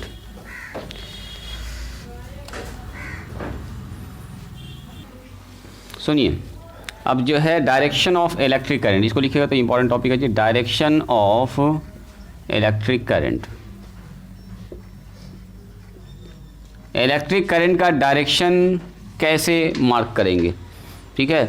तो देखो, इलेक्ट्रिक करंट का जो डायरेक्शन होता है ना, हमेशा पॉजिटिव चार्ज के डायरेक्शन को माना जाता है इलेक्ट्रिक करंट का direction. The direction of electric current, the direction of electric current is always considered as the direction of positive charge। देखो, जिधर पॉजिटिव चार्ज चलेगा ना, फ्लो ऑफ पॉजिटिव चार्ज, उसी को बोलेंगे direction of electric current, positive charge. यानी कि ये बात भी आप कह सकते हैं, इसी में ये बात भी कह सकते हैं सर, इसका मतलब क्या हुआ, इलेक्ट्रॉन का जो अपोजिट होगा, जो इलेक्ट्रॉन कैसा नेगेटिव है, तो इसका मतलब इसका अपोजिट चलना होगा उसको, पॉजिटिव चार्ज, यानी कि अपोजिट टू इलेक्ट्रॉन, यानी कि इलेक्ट्रॉन के फ्लो का अपोजिट इलेक्ट्रिक करंट को माना जाता है डायरेक्शन, और कुछ नहीं है। The direction of electric current is always considered as the direction of positive charge, या और कहो, और अपोजिट टू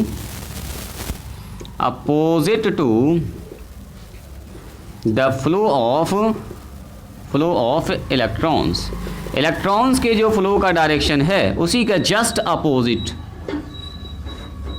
इलेक्ट्रॉन्स के फ्लो का जस्ट अपोजिट। चलिए, अगर हम बोलेंगे यहाँ पर एक डायरेक्शन मेंशन कीजिए, ये जो मैंने बनाया है डायग्राम, बताओ चार्ज इलेक्ट्रिक करंट का डायरेक्शन किधर होगा, बोलो तो, बोलो जी। इलेक्ट्रॉन किधर फ्लो कर रहा है, देखो इलेक्ट्रॉन चल रहा है इधर, यह है इलेक्ट्रॉन का डायरेक्शन, तो बोलो इलेक्ट्रिक करंट का डायरेक्शन किधर होगा, उस तरफ। यानी कि अगर कोई पूछेगा आई का डायरेक्शन किधर होगा, तो इधर होगा। इसका मतलब इलेक्ट्रिक करंट कैसे चलेगा, तार में यहाँ से चल रहा होगा, देखो ऐसे जा रहा है, तो इसका मतलब कैसे, ऐसे आया होगा, ऐसे आया होगा, ऐसे आया होगा, फिर ऐसे जाएगा, फिर ऐसे जाएगा, फिर ऐसे जाएगा, फिर ऐसे जाएगा। ये बात समझ में आई। इलेक्ट्रॉन का जस्ट उल्टा डायरेक्शन ही माना जाता है इलेक्ट्रिक करंट का डायरेक्शन। देखो दो फिगर, मतलब ये हुआ कि मान लीजिए हमारे पास एक डिवाइस लगा हुआ, यहाँ पर एक लोड है जी। लोड का मतलब होता है बॉल है, पंखा है, ठीक है। यहाँ पर एक लोड लगा हुआ है, इसको आगे चल के हम लोग रेजिस्टेंस नाम दे देंगे। और यहाँ पर एक बैटरी लगा हुआ है ऐसे करके, यहाँ पर बोलेंगे बताओ करंट का डायरेक्शन फिक्स कीजिए, तो किधर से लगाइएगा बोलिए तो। देखो तो हमेशा याद रखिएगा बैटरी का जो पॉजिटिव टर्मिनल है उधर से करंट बाहर निकलता होना चाहिए। बैटरी का पॉजिटिव टर्मिनल किधर है बताइए, बड़ा वाला होता है पॉजिटिव, तो ये है पॉजिटिव, ये कैसा है बोलो निगेटिव। तो इलेक्ट्रिक करंट का डायरेक्शन इधर से चलेगा, ऐसे जाएगा, ऐसे जाएगा, ऐसे जाएगा, ऐसे जाएगा और ऐसे जाएगा। इस लोड की जगह पर हम लोग रिप्लेस कर सकते हैं इसको रेजिस्टेंस भी, आगे चल के पढ़ेंगे। रेजिस्टेंस का सिंबल कुछ ऐसा होता है जी, ऐसे करके, और यहाँ पर यहाँ यही रेजिस्टेंस कहो ना, ये लोड कहो, एक ही बात है। पंखा कहो, बॉल कहो, हीटर कहो, गीजर कहो, फ्रिज कहो, यही सब लोड होता है जो इस्तेमाल होता है, इलेक्ट्रिक एनर्जी को यूज़ करता है। ठीक है, यही हमारा लोड है यहाँ पर, अभी हम इसको लोड कह रहे हैं खींच के, और यही रेजिस्टेंस है। अब मान लीजिए मैंने बैटरी को ऐसे लगा दिया, बोलो जी किधर होगा इसका डायरेक्शन, किधर से करंट निकलेगा, इतना समझना आपको। करंट किधर से निकलेगा बोलो अनस, करंट किधर से निकलेगा मारिया बोलो, पॉजिटिव किधर है उसका, इस तरफ है, तो ये हो गया प्लस, ये हो गया माइनस। तो किधर से निकलेगा बोलो, इधर से जाएगा। अब ये डायरेक्शन इधर हो जाएगा, इधर हो जाएगा, ऐसे ऐसे हो जाएगा, फिर रिटर्न होके ऐसे निगेटिव में इंटर करता हो, पॉजिटिव से बाहर निकलता होगा। ठीक है, दोनों फिगर बनाइए, तो फिगर नंबर 1, फिगर नंबर 2, इसको लिखने के बाद उसके नीचे दोनों फिगर को बनाइएगा। पॉजिटिव से हमेशा करंट को दिखाते हुए निकालते हुए दिखाएंगे, निकलते हुए। पॉजिटिव से बैटरी से हमेशा निकलेगा, निगेटिव में आके इंटर करता हुआ दिखाएंगे। हमेशा अपोजिट होता है इलेक्ट्रॉन के फ्लो का, यहाँ से आप फील कर सकते हैं इलेक्ट्रॉन सर इधर आ रहा है तो पॉजिटिव चार्ज उधर भागेगा, जो पॉजिटिव चार्ज का डायरेक्शन होता है वही इलेक्ट्रिक करंट का डायरेक्शन माना जाता है। ठीक है, माना गया ऐसा, हालांकि ऐसे माना जाता है ज़्यादा बेहतर था, लेकिन स्टार्टिंग से यही माना गया कि opposite to flow of electron. मतलब यहाँ पर अगर पॉजिटिव चार्ज होता, प्रोटॉन होता है तो किधर जाता, उस तरफ जाता, तो वही डायरेक्शन माना गया है इलेक्ट्रिक करंट का। कोई पूछेगा इलेक्ट्रिक करंट का डायरेक्शन कैसे किधर होता है, तो बोलिएगा आप पॉजिटिव चार्ज का जो डायरेक्शन होता है वही इलेक्ट्रिक करंट का डायरेक्शन होता है, या बोलो प्रोटॉन का जो डायरेक्शन होता है वही इलेक्ट्रिक करंट का डायरेक्शन होता है, या बोलो कि अपोजिट टू इलेक्ट्रॉन, इलेक्ट्रॉन के फ्लो का अपोजिट। लिखिए इलेक्ट्रिक करंट, अगला point, electric current can not be stored, can't be store, या कैन नॉट भी, तो कैन नॉट बी स्टोर्ड।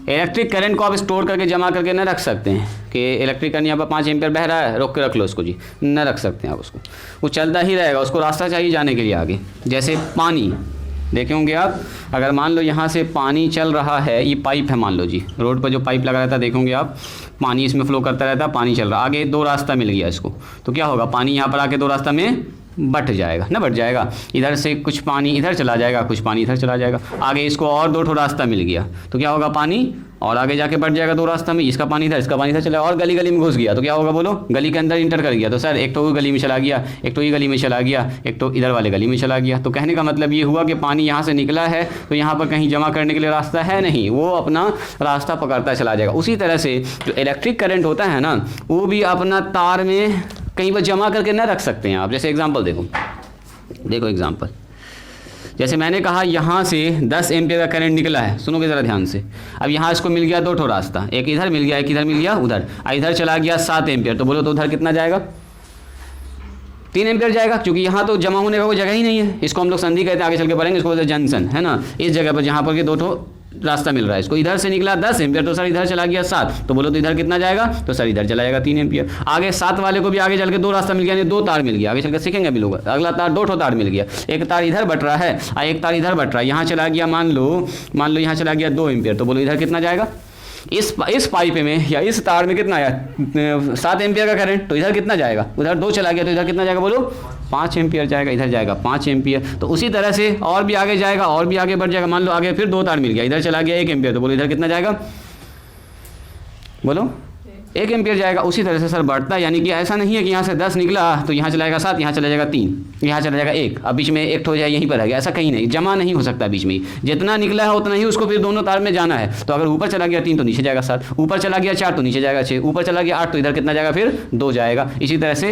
एक तो आपसे सवाल पूछेगा ऐसे करके, देखो जी ऐसे करके ऐसे जा रहा है, यहाँ से करंट है यहाँ पर 10 एम्पियर का, इधर चला गया है मान लीजिए यहाँ दे देगा 6 एम्पियर, बताओ यहाँ कितना करंट फ्लो कर रहा होगा, ऐसे पूछेगा आपसे, तो बता सकते हैं आराम से, सर यहाँ से आया 10 एम्पियर, ऊपर चला गया 6, तो इधर कितना जाएगा 4 एम्पियर जाएगा। और ऐसे भी ना पूछ के ऐसे भी पूछ सकता है, देखो थोड़ा सा ऐसे पूछेगा, हाँ ऐसे भी पूछेगा आपसे, यहाँ चला गया 3 एम्पियर, आसान है ये, बोलो उधर कितना जाएगा, हाँ दिमाग लगाओ, वही तो सोचना है, हाँ बोलो वेरी गुड, 1 जाएगा, ऐसे पूछ सकता है। और थोड़ा सा बढ़ा देगा आपको सर्किट को, बोलेगा बताओ यहाँ 10 एम्पियर जा रहा है, 10 एम्पियर का करंट, इधर चला गया 6, इधर चला गया 3, तो बताओ इस वाले रास्ते में एक्स वाला करंट कितना होगा, बोलो जल्दी से कितना होगा एक्स वाला करंट? 1 होगा, है ना, 1 होगा बिल्कुल। 10 आया तो ऊपर चला गया 6 सर, नीचे आ गया यहाँ पर 4 एम्पियर, 4 आ गया तो सर यहाँ 3 चला गया तो इधर जाएगा 1 एम्पियर, हो गया काम खत्म, एक्स का मान 1 एम्पियर। चलिए लिखिए तो इसको, डायग्राम बनाइए वाला और ये वाला जल्दी से। इस पॉइंट को लिखेंगे, ये वाला पॉइंट, ये वाला point, electric current can not be stored, इसको स्टोर नहीं कर सकते हैं। उसके बाद इसको लिखेंगे जल्दी से। हमें कभी कभी पूछता है जी सम इम्पॉर्टेंट सिंबल, हेडिंग डालिएगा सम इम्पॉर्टेंट सिंबल्स।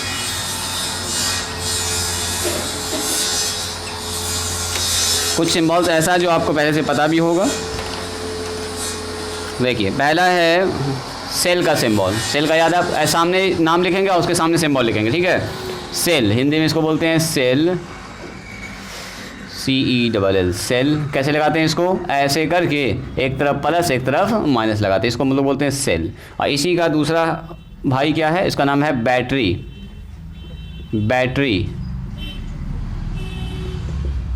बैटरी कैसा होता है बोलिए? 1-2 ठो सेल लगा देंगे सर, 2 ठो कम से कम होना चाहिए। Combination of cells is called battery, plus और माइनस लगा दिया, इसको बोलेंगे हम लोग बैटरी।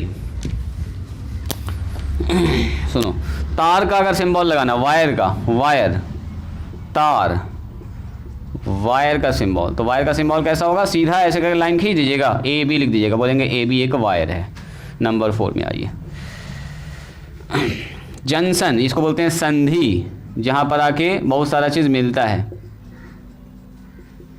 ना जी, जैसे जमालपुर जंक्शन, जहाँ पर बहुत सारी ट्रेन आके मिलती है, उसको बोलते हैं जंक्शन, है ना। जैसे ये तार इधर से आया, ये तार इधर से आया, ये इधर से आया, ये इधर से आया, इस जगह पर सब आके मिल रहा है, तो इसको बोलते हैं हम लोग जंक्शन। यही पॉइंट A कहलाता है जंक्शन, इसको बोलते हैं संधि, ठीक है। ऐसा भी हो सकता है जंक्शन, और जंक्शन ऐसा भी हो सकता है। मान लो यहाँ से ऐसे करके तार जा रहा है, एक लाइन यहाँ से ऐसे निकला, इधर जा निकला, ये जो है जहाँ पर जुड़ रहा है तार, जहाँ पर तार का कनेक्शन होता है उसको बोलते हैं हम लोग जंक्शन,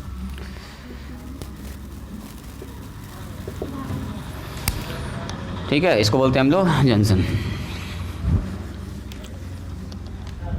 चलिए इसके बाद आइए नंबर 5 में, खुला प्लग, ओपन स्विच, खुला प्लग।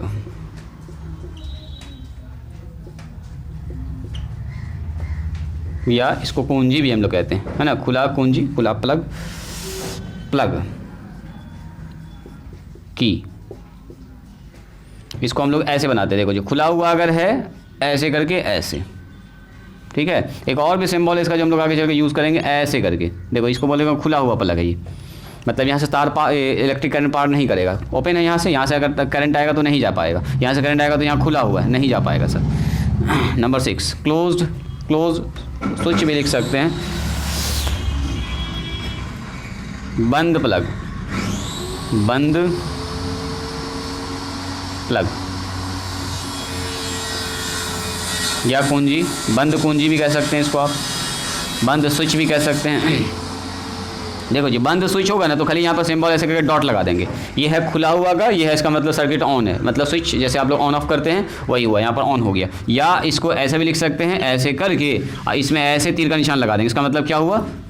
गिरा दिया मैंने इसको, तार गिर गया, वहाँ पर जाके तार सट गया, तब यहाँ से करंट फ्लो कर सकता है आराम से, इसको बोलते हैं हम लोग क्लोज्ड स्विच।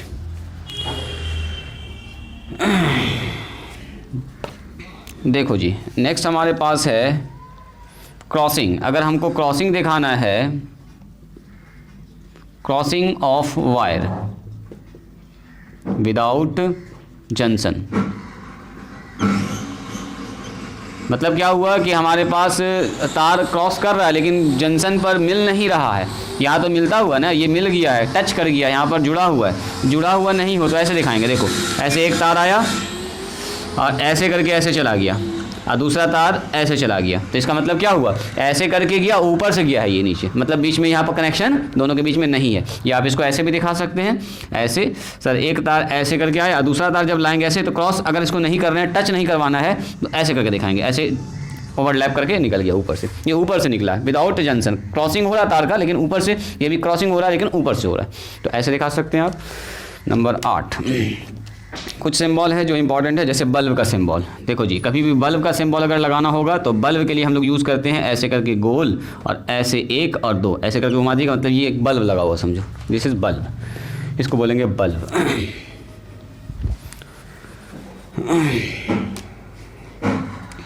बल्ब के बाद 9 नंबर में आ जाइए, रेजिस्टेंस का सिंबल आगे चल के यूज़ करेंगे हम लोग। रेजिस्टेंस, इसको बोलते हैं प्रतिरोध, हिंदी में इसको लिख लीजिएगा प्रतिरोध। अभी जस्ट हम लोग डिस्कस करने वाले प्रतिरोध को, तो इसका सिंबल कुछ ऐसा होता है, ऐसे आर से लिखते हैं, यहाँ पर कैपिटल आर लिख सकते हैं इसको।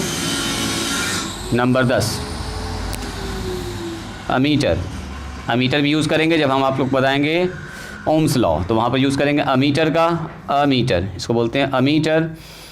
एमीटर का सिंबल कैसा होता है, ऐसा गोल बना दीजिएगा, उसमें ए लिख दीजिएगा, ए, इसका नाम होगा एमीटर, प्लस और माइनस का सिंबल लगा दीजिएगा।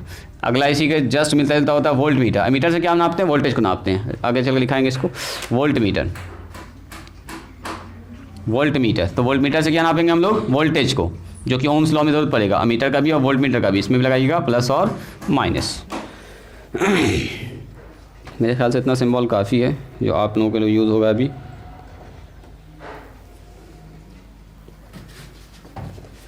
चलिए सारा सिंबल लिख लीजिएगा। वोल्ट मीटर से हम लोग वोल्टेज को नापते हैं, it measure voltage, it measure current. Circuit में कितना करंट फ्लो कर रहा है, कितना एम्पियर की धारा प्रवाहित कर रही है, कितना स्पीड से करंट इलेक्ट्रॉन फ्लो कर रहा है, ये नाप के बताएगा आपको एम्पियर। और ये बताएगा कितना पोटेंशियल डिफरेंस है, वोल्ट मीटर पोटेंशियल डिफरेंस को बताता है, किस डिफरेंस में करंट का फ्लो हो रहा है, पोटेंशियल डिफरेंस कितना है ये बताएगा। कहाँ बोलूँ, 0.7 में क्या है बोलो, क्रॉसिंग ऑफ वायर विदाउट, हाँ विदाउट जंक्शन, विदाउट जंक्शन होगा जी, जंक्शन पर क्रॉसिंग हो रहा है लेकिन सट नहीं रहा है।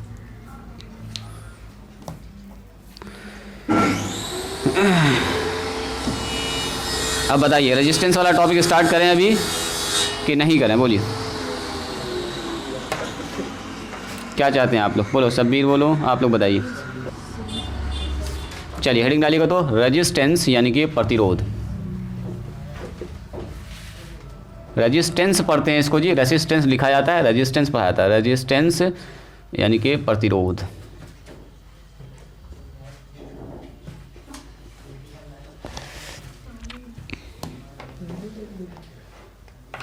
चलिए काफ़ी इंटरेस्टिंग टॉपिक है, लिखा जाए रेजिस्टेंस हमारे पास होता है the property of a material, the property of a material या सब्सटेंस भी लिख सकते हैं, किसी पदार्थ का वह गुण, किसी पदार्थ का वह गुण, the property of a material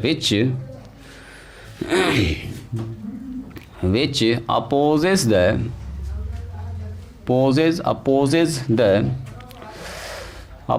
the flow of electric current through it is called resistance। Resistance भी बोल सकते हैं सीधा, electric resistance is called resistance. It is denoted by, इसको हम लोग डिनोट करते हैं कैपिटल आर से, और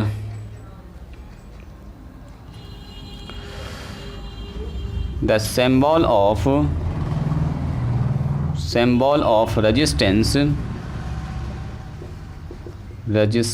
इज, ये सिंबल कुछ ऐसा होता है जी, इसको बनाइएगा थोड़ा होशियारी से, ऐसे ऊपर अगर कर रहे हैं ऐसे ऐसे तो नीचे से ख़त्म कीजिएगा, देखने में थोड़ा सा अच्छा लगेगा। ऐसा कि नहीं ऊपर ऊपर से ख़त्म कर दिए, ऐसे ऐसे ऐसे ऐसे बनाती है, या नीचे नीचे ऐसे ऐसे बनाती है ना। एक बार अगर 3 लाइन खींच रहे हैं, देखो बनाने का तरीका, 3 लाइन अगर 1 2 3 4 5, ठीक है, बस ऐसे कीजिए। ये ऊपर से अगर स्टार्ट किया तो नीचे एंड कीजिए, नीचे से अगर नीचे से स्टार्ट किए तो ऊपर एंड कीजिए, अगर ऐसे स्टार्ट किए हैं तो फिर ऊपर से ऐसे ख़त्म कीजिए, देखने में थोड़ा सा अच्छा लगेगा, ठीक है।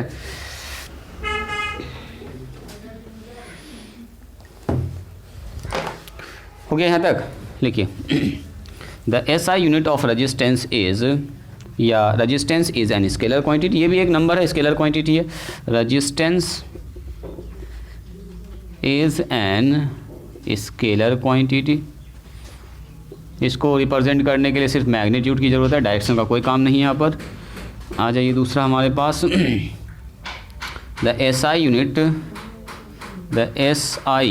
Unit of resistance is ohm. OHM लिखते हैं, ओम, है ना। इसको ऐसे करके लिखते हैं, ओम। साइंटिस्ट के नाम से है जी, जॉर्ज साइमन ओम थे हमारे, जिन्होंने ओम का नियम दिया है। उन्हीं के नाम पर ये पड़ा है रेजिस्टेंस का सिंबल, ओम।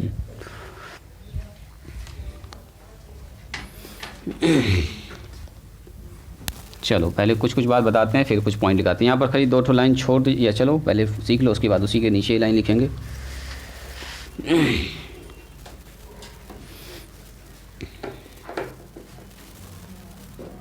चलिए ज़रा सा अब यहाँ ध्यान दिया जाए। देखो जी, कहता है कि the property of a material which opposes the flow of electric current, मतलब किसी पदार्थ का वह गुण। सादिया यहाँ ध्यान दो, यहाँ ध्यान दो, क्या बोले हम अभी ना लिखी, अगब भी कर रही हो। The property of a material, कहता किसी पदार्थ का वह गुण, क्या है ये, प्रॉपर्टी है। Property of a material which opposes the flow of electric current, जो कि इलेक्ट्रिक करंट के फ्लो करने में क्या करता है, अपोज करता है, विरोध करता है, अवरोध उत्पन्न करता है। इसी को क्या बोलते हैं, प्रतिरोध। प्रतिरोध देखो ना, उसी से निकला है रेजिस्टेंस, जो रेजिस्ट करता है किसको, इलेक्ट्रिक करंट को फ्लो होने से, थ्रू इट, अपने आप से, उसके अंदर से जो इलेक्ट्रिक करंट जा रहा है उसको जाने का क्या करेगा, ये विरोध करेगा। उसको क्या बोलते हैं हम लोग, रेजिस्टेंस। इसको हम लोग रेजिस्टेंस कहते हैं। जैसे मान लीजिए, ज़रा सा यहाँ ध्यान दीजिएगा, मान लीजिए ये एक पाइप है जी, ठीक है, ये पाइप है, इस पाइप से पानी फ्लो कर रहा है। अब बताओ, इस पाइप से अगर पानी फ्लो कर रहा है, बीच में यहाँ पर ईंटा पत्थर बालू अगर आके फंस जाए इसमें, तो क्या पानी तेज़ी से फ्लो करेगा, बोलो तो क्या होगा। ईंटा पत्थर किसका काम कर रहा है, अवरोध का काम कर रहा है। यहाँ से सर पानी जाना चाह रहा है, वाटर पानी यहाँ से जाना चाह रहा है, लेकिन यहाँ पर आके सर इधर उधर से रुक के जा रहा है, स्पीड इसका घट जाएगा। तो पानी के रास्ते में जो बाधा है, जो ऑब्स्ट्रक्शन है, जो अपोज कर रहा है, वो पाइप के रास्ते में क्या, ये सब ईंटा पत्थर बालू या कोई पन्नियाँ अटक गया, तो यही हमारा काम कर रहा है इसको रोकने का। तो उसी तरह से जो हमारे पास कंडक्टर होता है, मान लो हमारे पास ये कंडक्टर है, ठीक है, मान लीजिए हमारे पास कॉपर है, Cu है, कॉपर है, तो कॉपर में इलेक्ट्रिक करंट फ्लो कर रहा है, चार्ज फ्लो कर रहा है, यानी कि इलेक्ट्रॉन भाग रहा है इधर से उधर, दाएं बाएं। तो इलेक्ट्रॉन के रास्ते में जो बाधा उत्पन्न करेगा, जो रोकेगा, उसी का नाम क्या है, रेजिस्टेंस। ऐसा नहीं है कि उसको रोकने वाला कोई नहीं है, उसको रोकेगा, उसी को बोलेंगे हम लोग रेजिस्टेंस। तो रेजिस्टेंस क्या, किसी पदार्थ का गुण है। कैसा होता है सर रेजिस्टेंस, उसका आँख कान कैसा होता है, कैसा दिखता है, तो दिखेगा नहीं, ये गुण है। जैसे मान लीजिए आपके अंदर क्या, आप ईमानदार हैं, कितना ईमानदार, आप सच बोल रहे हैं, कितना सच बोल रहे हैं, कैसे देखेंगे सर, कितना ईमानदार हैं आप, उसको नाप के बताइए, नाप पाएंगे, इसको नहीं नाप पाएंगे। उसी तरह से बोलेंगे ये किसी का प्रॉपर्टी है, प्रॉपर्टी ऐसे आँख से दिखेगा नहीं, उसको महसूस करेंगे, हाँ इतना सच बोल रहा है लड़का, ये लड़का क्या है जी, ईमानदार है, ठीक है, इसमें इतना रेजिस्टेंस है, ये कह सकते हैं। दिखेगा ना आँख से कि कितना है, कैसा है, ठीक है, कितना हम लोग तो कैलकुलेट करेंगे, लेकिन कैसा दिखता है रेजिस्टेंस वो नहीं दिखेगा, ये इसका गुण है। यानी क्या करता है, हर मटेरियल, देखो हर मटेरियल किसी करंट का क्या करता है, अपोज करता है, विरोध करता है, तो उसके जो गुण को हम लोग बोलते हैं रेजिस्टेंस। इसका मतलब क्या हुआ बोलो, अगर मान लीजिए पाइप में ज़्यादा ईंटा पत्थर बालू है, तो करंट क्या होगा, कम फ्लो करेगा, पानी कम फ्लो करेगा। पानी कम फ्लो करने का मतलब क्या हुआ, यहाँ पानी है तो पानी कम फ्लो कर रहा है, और जिस मटेरियल का रेजिस्टेंस जितना ज़्यादा होगा उसमें करंट उतना कम फ्लो करेगा। यानी कि रेजिस्टेंस ज़्यादा, समझो कि करंट के रास्ते में रुकावट ज़्यादा, बाधा ज़्यादा है ना, ऑब्स्ट्रक्शन ज़्यादा है, अपोज ज़्यादा कर रहा है। रेजिस्टेंस कम, इसका मतलब करंट उतना ज़्यादा तेज से फ्लो करेगा, कोई रास्ते में नहीं। अब बालू पत्थर सब हटा दिया तो पानी एकदम गनगना के आगे जाएगा, आगे जो हमारे पास दो पाइप आगे चल के जा रहा है उसमें भी आराम से पानी जाएगा। अब यहीं पर अगर आपके रास्ते में बाधा उत्पन्न हो गया, पानी जा ही नहीं रहा, तो इस वाले पाइप में कहाँ से जाएगा पानी। तो उसी तरह से जिस मटेरियल का रेजिस्टेंस जितना ज़्यादा होगा, अगर मटेरियल का रेजिस्टेंस हाई है, मतलब वो करंट को ज़्यादा रोक रहा है, तो इसका मतलब करंट का फ्लो उसमें क्या हो जाएगा, लो हो जाएगा, स्लो हो जाएगा, कम हो जाएगा। और जिसका रेजिस्टेंस जितना कम होगा उसमें करंट उतना ज़्यादा फ्लो होगा। इसका मतलब क्या होगा, जिस पदार्थ का रेजिस्टेंस जितना ज़्यादा होगा उसमें करंट उतना कम फ्लो होगा, और जिस पदार्थ का रेजिस्टेंस जितना कम होगा उसमें करंट उतना ज़्यादा फ्लो होने। और चूंकि अपोजिशन नहीं है, कोई ज़्यादा रोक नहीं रहा है, तो आराम से करंट फ्लो करेगा। इसका जो सिंबल होता है नॉर्मली हम लोग आर से लिखते हैं, डिनोट करते हैं इसको आर से, और सिंबल में कुछ ऐसा लिखते हैं, ऐसे करके मैंने बताया आपको, ऊपर अगर से ऊपर से खत्म ऊपर स्टार्ट किया तो नीचे से खत्म करना आपको, ऐसे याद रखिएगा, देखने में थोड़ा सा अच्छा लगेगा। रजिस्टेंस जो हमारे पास होता है वो स्केलर क्वांटिटी है जी, इसमें नंबर खाली चाहिए हमको, और इसका जो एसआई यूनिट होता है वो होता है ओम, है ना, ये रखा गया साइंटिस्ट के नाम पर। हम लोग बता रहे थे कि रेजिस्टेंस जो होता है वो क्या होता है, किसी भी मटेरियल का वो गुण है जो किसी इलेक्ट्रिक करंट को फ्लो होने में क्या करता है, बाधा उत्पन्न करता है, प्रतिरोध उत्पन्न करता है, ऑब्स्ट्रक्शन है, अपोज करता है, उसी को हम लोग बोलते हैं रेजिस्टेंस। तो हर मटेरियल का अपना अपना रेजिस्टेंस होगा, जिस मटेरियल का रेजिस्टेंस लो होगा मतलब क्या अपोजिशन कम करेगा, करंट उसमें ज़्यादा फ्लो करेगा, और जिसमें रेजिस्टेंस ज़्यादा होगा करंट क्या होगा बोलो, कम फ्लो, रेजिस्टेंस अगर ज़्यादा होगा तो करंट कम फ्लो करेगा। तो यहाँ पर हम लोग कहेंगे अगले पॉइंट में इस फिगर को बनाइएगा, उसके नीचे जस्ट यहाँ पर ऐसे करके बनाइएगा ये चीज़, और यही को लिखिएगा दिस इज रेजिस्टेंस, यही हमारा है रेजिस्टेंस। रास्ते में जो बाधा है उसी को बोलेंगे रेजिस्टेंस। फिगर ज़रूरी है, फिगर ज़रूरी है समझने के लिए पूरे कंसेप्ट को। फिगर के नीचे लिखेंगे if the resistance of material is high, बोलिए अगर मटेरियल रेजिस्टेंस हाई होगा तो क्या होगा, बोलो बोलो यानस, रेजिस्टेंस का मटेरियल रेजिस्टेंस अगर हाई होगा तो क्या होगा, करंट कम फ्लो होगा, रेजिस्टेंस ज़्यादा तो करंट फ्लो कम, then current flow is less, less current flow करेगा, ठीक है। और अगर मान लो रेजिस्टेंस कम है तो करंट ज़्यादा फ्लो करेगा। यहाँ पर ऐसा लिख सकते हैं रेजिस्टेंस हाई तो करंट फ्लो आई का मान कम, सिंबल में लिख दें क्या अगले वाले को, रेजिस्टेंस कम, कम जितना रेजिस्टेंस कम उतना करंट ज़्यादा, उतना ही करंट ज़्यादा। रेजिस्टेंस कम है, प्रतिरोध कम है तो करंट ज़्यादा होगा, जाहिर सी बात है, रोकने वाला आदमी नहीं है, रोकने वाला प्रॉपर्टी कम है उसमें। अब सबसे जो हाई रेजिस्टेंस होता है, सबसे ज़्यादा रेजिस्टेंस किस में होता है कोई बताइए तो। देखो जो इंसुलेटर होता है, इंसुलेटर में वेरी लार्ज रेजिस्टेंस,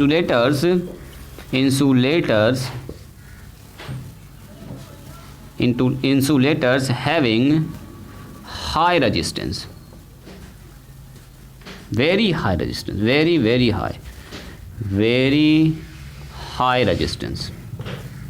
जो इंसुलेटर होता है अचालक जिसको बोलते हैं हम लोग, अचालक, उसमें क्या होता है बोलो, बहुत ज़्यादा रेजिस्टेंस होता है, हाई रेजिस्टेंस होता है, हाई रेजिस्टेंस। सो जितना ज़्यादा रेजिस्टेंस है उतना कम करंट फ्लो करेगा, इसीलिए इंसुलेटर में करंट फ्लो नहीं करता। जैसे बोलो इंसुलेटर का नाम, लाइक वुड, प्लास्टिक, और बताइए ग्लास, ये सब कैसा है, ये सब हमारा होता है इंसुलेटर। इंसुलेटर का मतलब जिसमें करंट फ्लो नहीं करता। ऐसे भी आप सोच सकते हैं जिसमें करंट फ्लो नहीं करता है, वही है लकड़ी है हमारे पास, वुड है, प्लास्टिक है, ग्लास है, और भी बहुत सारी चीज़ हो सकता है।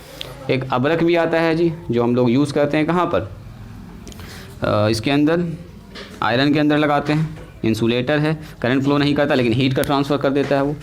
अच्छा चलो उसके बाद आइए कंडक्टर। जो कंडक्टर होता है, conductor having very less resistance, जो कंडक्टर होता है बहुत ही कम रेजिस्टेंस होता है उसमें, resistance very less resistance, conductor के पास बहुत कम रेजिस्टेंस है जी। इसका मतलब ये हुआ कि कंडक्टर के पास रेजिस्टेंस कम है तो करंट क्या होगा, उससे ज़्यादा फ्लो करेगा, जैसे हमारे पास कॉपर, जैसे हमारे पास एल्यूमिनियम, जैसे हमारे पास गोल्ड, सिल्वर, लोहा, बहुत सारी चीज़ लिख सकते हैं, फेरस, लोहा, ये सब हमारे पास वो मटेरियल है जिसका रेजिस्टेंस बहुत कम होता है, जो कंडक्टर होता है, ठीक है। तो कोई पूछेगा कंडक्टर का रेजिस्टेंस क्या होता है, तो बहुत कम होता है, यानी कि लो रेजिस्टेंस होता है। इंसुलेटर का रेजिस्टेंस कैसा होता है, बहुत हाई होता है जी, बहुत ज़्यादा रेजिस्टेंस होता है, ठीक है। तो सबसे अच्छा कंडक्टर अगर कोई पूछे आपसे इलेक्ट्रिसिटी के लिए, गुड कंडक्टर जो सबसे कम रेजिस्टेंस होता है, बोलो सबसे कम रेजिस्टेंस किसका होता है, सिल्वर का। याद कीजिए मैंने स्टार्टिंग में लिखा हुआ कंडक्टर वाले सेक्शन में, जो सबसे अच्छा गुड कंडक्टर ऑफ इलेक्ट्रिसिटी क्या है, सिल्वर, क्योंकि सिल्वर का जो रेजिस्टेंस है वो सबसे कम है, लेकिन हम लोग यूज़ करते हैं ज़्यादातर कॉपर को, क्योंकि ये सस्ता होता है, आसानी से मिल जाता है, और थोड़ा सा इलास्टिक ज़्यादा है, ये मेटालिक स्ट्रेंथ का बहुत ज़्यादा है, यानी कि खींचेंगे तो जल्दी टूटेगा नहीं, सिल्वर ज़्यादा खींचने पर टूट जाता है जी। तो ये थोड़ा सा ज़्यादा तनाव को महसूस ये कर सकता है, सह सकता है, ये नहीं सह सकता। अवेलेबल भी बहुत कम है जी, सिल्वर और गोल्ड ये सब बहुत कम अवेलेबल है जी। एल्युमिनियम भी है, इस खिंचाने पर टूट जाता है लेकिन गर्म होने पर बहुत ज़्यादा जल जाता है, इसलिए एल्युमिनियम का वायर देखिएगा नॉर्मली हम लोग घर में यूज़ नहीं करते हैं। वायर कभी कभी जल जाता है, शॉर्ट सर्किट होता है, आग लग जाता है इसमें, तो एल्युमिनियम का वायर यूज़ नहीं किया जा सकता है। हम लोग ज़्यादा यूज़ करते हैं कॉपर का। ठीक है, चलिए मिटाएं इसको। अब देखो रेजिस्टेंस किस किस बात पर डिपेंड करता है। Factors depend upon effect upon resistance. Heading डालिएगा फैक्टर्स। बोलो फैक्टर्स हो गया। अभी रुक जाओ, 2 पॉइंट लिखाने दो बस, छोटा छोटा पॉइंट है, छोटा छोटा पॉइंट है, ज़्यादा दिक्कत नहीं है, बस छोटा सा पॉइंट। सारे बारे में बोलेंगे, स्टार्ट करेंगे तो सारे बारे का टाइम लग ही जाएगा। मेन बात तो बताना बाकी है, रेजिस्टेंस किस किस बात पर डिपेंड करता है। Factors which effect the resistance, लिखिए factors which effect the resistance, इसको लिख लीजिए, बस हो गया ख़त्म। Effect the resistance.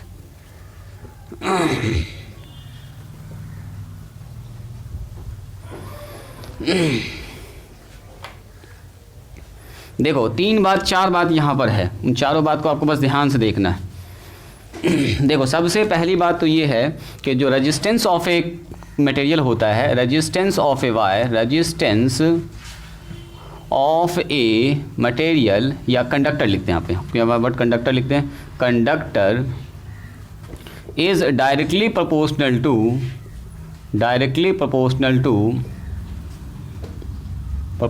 To the length of wire, मतलब ये हुआ कि जो रेजिस्टेंस होता है ना, रेजिस्टेंस वो किसी वायर के लंबाई के डायरेक्टली प्रोपोर्शनल होता है, जो समानुपाती इसको बोलते हैं। लंबाई अगर बढ़ाइएगा तो तार का रेजिस्टेंस भी क्या होगा, बोलो, बढ़ेगा। तार जितना लंबा, जाहिर सी बात है, मान लो इतना लंबा तार में रेजिस्टेंस है 5 ओम, तो इतना लंबा और बढ़ा देंगे तार तो क्या होगा, 10 ओम हो जाएगा। और बढ़ा देंगे तार तो क्या हो जाएगा, और बढ़ा देंगे तो और हो जाएगा। यानी जितना लंबा ज़्यादा तार उतना ज़्यादा उसका रेजिस्टेंस। जाहिर सी बात है, तार जुड़ता जाएगा तो क्या होगा, करंट और जाना है, और तार से होते हुए इसका 5, अगर एक यूनिट का 1 मीटर लंबाई का 5 ओम है तो अगला मीटर जुड़ेगा तो 10 हो जाएगा, अगला जुड़ेगा तो 15 ओम हो जाएगा। जितना ज़्यादा लंबा वायर उतना ज़्यादा रेजिस्टेंस, यानी कि लेंथ ऑफ वायर जितना ज़्यादा होगा उतना ज़्यादा होगा उसका रेजिस्टेंस। सीधा याद रखना, resistance is directly proportional to L, यानी कि तार की लंबाई पर। दूसरा आइए, सेम आगे बढ़ेंगे नंबर 2 में कि रेजिस्टेंस जो होता है वो resistance of a wire of a conductor is inversely proportional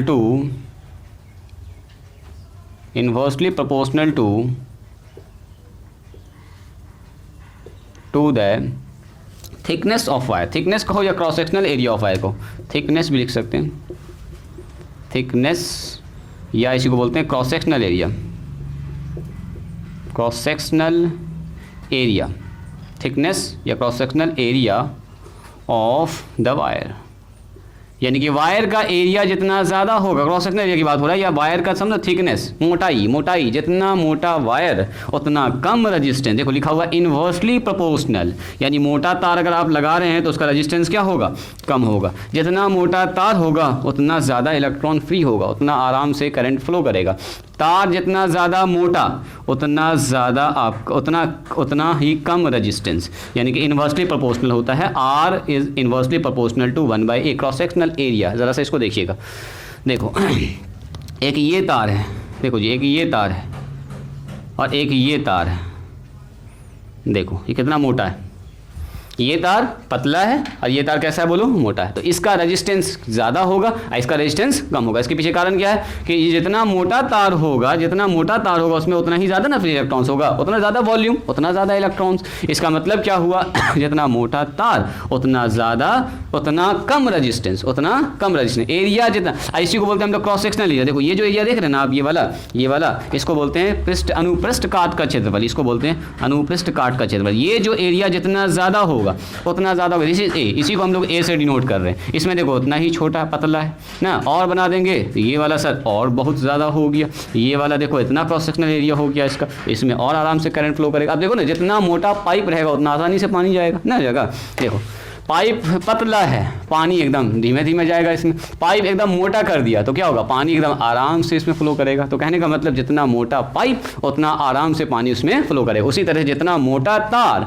उतना आराम से क्या फ्लो करेगा उसमें, इलेक्ट्रिक करंट। तो इलेक्ट्रिक करंट ज़्यादा फ्लो करेगा, इसका मतलब क्या हुआ, रेजिस्टेंस उतना कम है। ज़्यादा करंट फ्लो कर रहा है तो रेजिस्टेंस कम है, इसका मतलब एरिया ज़्यादा तो रेजिस्टेंस कम, एरिया कम तो रेजिस्टेंस ज़्यादा, उल्टा एकदम इन्वर्सली प्रोपोर्शनल। आगे आइए, नेक्स्ट हमारे पास है resistance of a conductor is depend upon temperature. देखो यहाँ पर दो बात है, अगर हम लोग किसी कंडक्टर का टेम्परेचर बढ़ा रहे हैं तो रेजिस्टेंस उसका बढ़ जाएगा। देखो जी, अगर हम किसी कंडक्टर का टेम्परेचर बढ़ा रहे हैं, ध्यान से देखिए, कंडक्टर हमारे पास है, इसका टेम्परेचर बढ़ा रहे हैं, इसको मैंने क्या किया है, टेम्परेचर इसका, resistance of a conductor is depend upon temperature. Temperature को हम इंक्रीज़ कर रहे हैं, बढ़ा रहे हैं। तो अगर कंडक्टर के टेम्परेचर को बढ़ा रहे हैं ना तो रेजिस्टेंस कम होगा। ये पूछता है कि अगर किसी चालक के तापमान को बढ़ाएंगे तो रेजिस्टेंस पर क्या असर पड़ेगा, रेजिस्टेंस बढ़ेगा, इसका रेजिस्टेंस इसका इंक्रीज़ करेगा।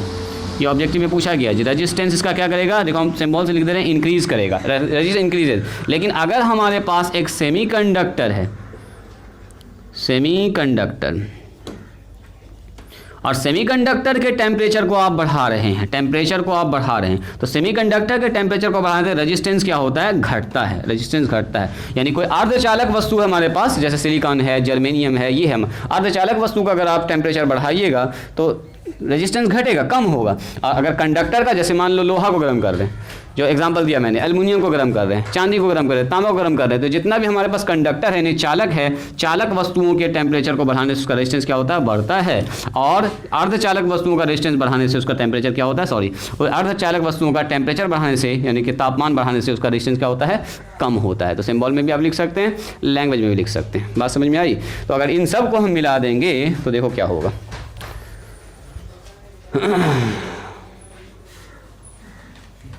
देखो क्या सीखा हम लोगों ने, नंबर 1 में क्या सीखा, resistance is directly proportional to L और resistance is inversely proportional to R. So R is directly proportional to L and R is inversely proportional to A. इन दोनों को मिला देंगे तो R is directly proportional to L by A. देखो यहाँ से रेजिस्टेंस का फॉर्मूला निकाल रहे हैं, R is directly proportional L by A, यानी कि लंबाई बढ़ाएंगे रेजिस्टेंस बढ़ेगा, लंबाई घटाएंगे रेजिस्टेंस घटेगा, एरिया बढ़ाएंगे रेजिस्टेंस कम होगा, एरिया घटाएंगे तो रेजिस्टेंस क्या होगा, ज़्यादा होगा, रेजिस्टेंस ज़्यादा होगा। अब ये प्रोपोर्शनली का साइन जब हटता है तो एक तो लगता है constant rho L by A.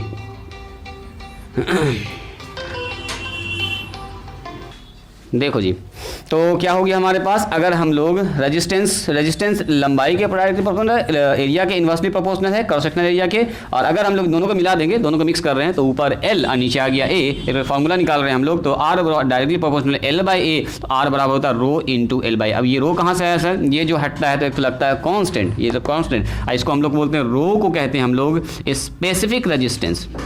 Row is called specific resistance, ठीक है, इसको हम लोग बोलते हैं रेजिस्टेंस, या इसी का नाम है रेजिस्टिविटी। इसको हम आगे के क्लास में बताएंगे आपको कि रेजिस्टिविटी क्या होता है। इसके आगे की अभी लंबी कहानी है, इसका ऐसा ही मात्रक भी पूछता है आपसे, अभी बता दें कि आगे छोड़ दें इसको। बोलो जी बच्चा, क्या चाहते हैं आप? रेजिस्टिविटी का थोड़ा सा डेफिनेशन 10 मिनट अभी और लग जाएगा, इसको अभी समझाने स्टार्ट करेंगे तो अभी यहीं पर रोकते हैं हम लोग, इसी का हम लोग बोलेंगे ओम। तो आज के दिन से याद रखिएगा, रेजिस्टेंस का फॉर्मूला क्या हो गया, आर बराबर रो एल बाई ए। क्या बोलिएगा, आर बराबर रो, यही टेम्परेचर पर डिपेंड करता है, इसी के लिए यहाँ पर रो जोड़ा गया। तो ये 3 पॉइंट याद रखिएगा, लंबाई बढ़ाने से रेजिस्टेंस बढ़ता है, एरिया बढ़ाने से रेजिस्टेंस घटता है, और टेम्परेचर पर भी डिपेंड करता है। यहाँ रेजिस्टिविटी है, जो लेंथ और एरिया टेम्परेचर सब मिला के एक तो कॉन्स्टेंट डाला गया, आर बराबर रो एल बाई ए। तो आज यहीं पर स्टॉप करते हैं, आज के लिए इतना ही, मिलते हैं हम लोग कल। तुम जो है चलिए आज यहीं पर स्टॉप करते हैं।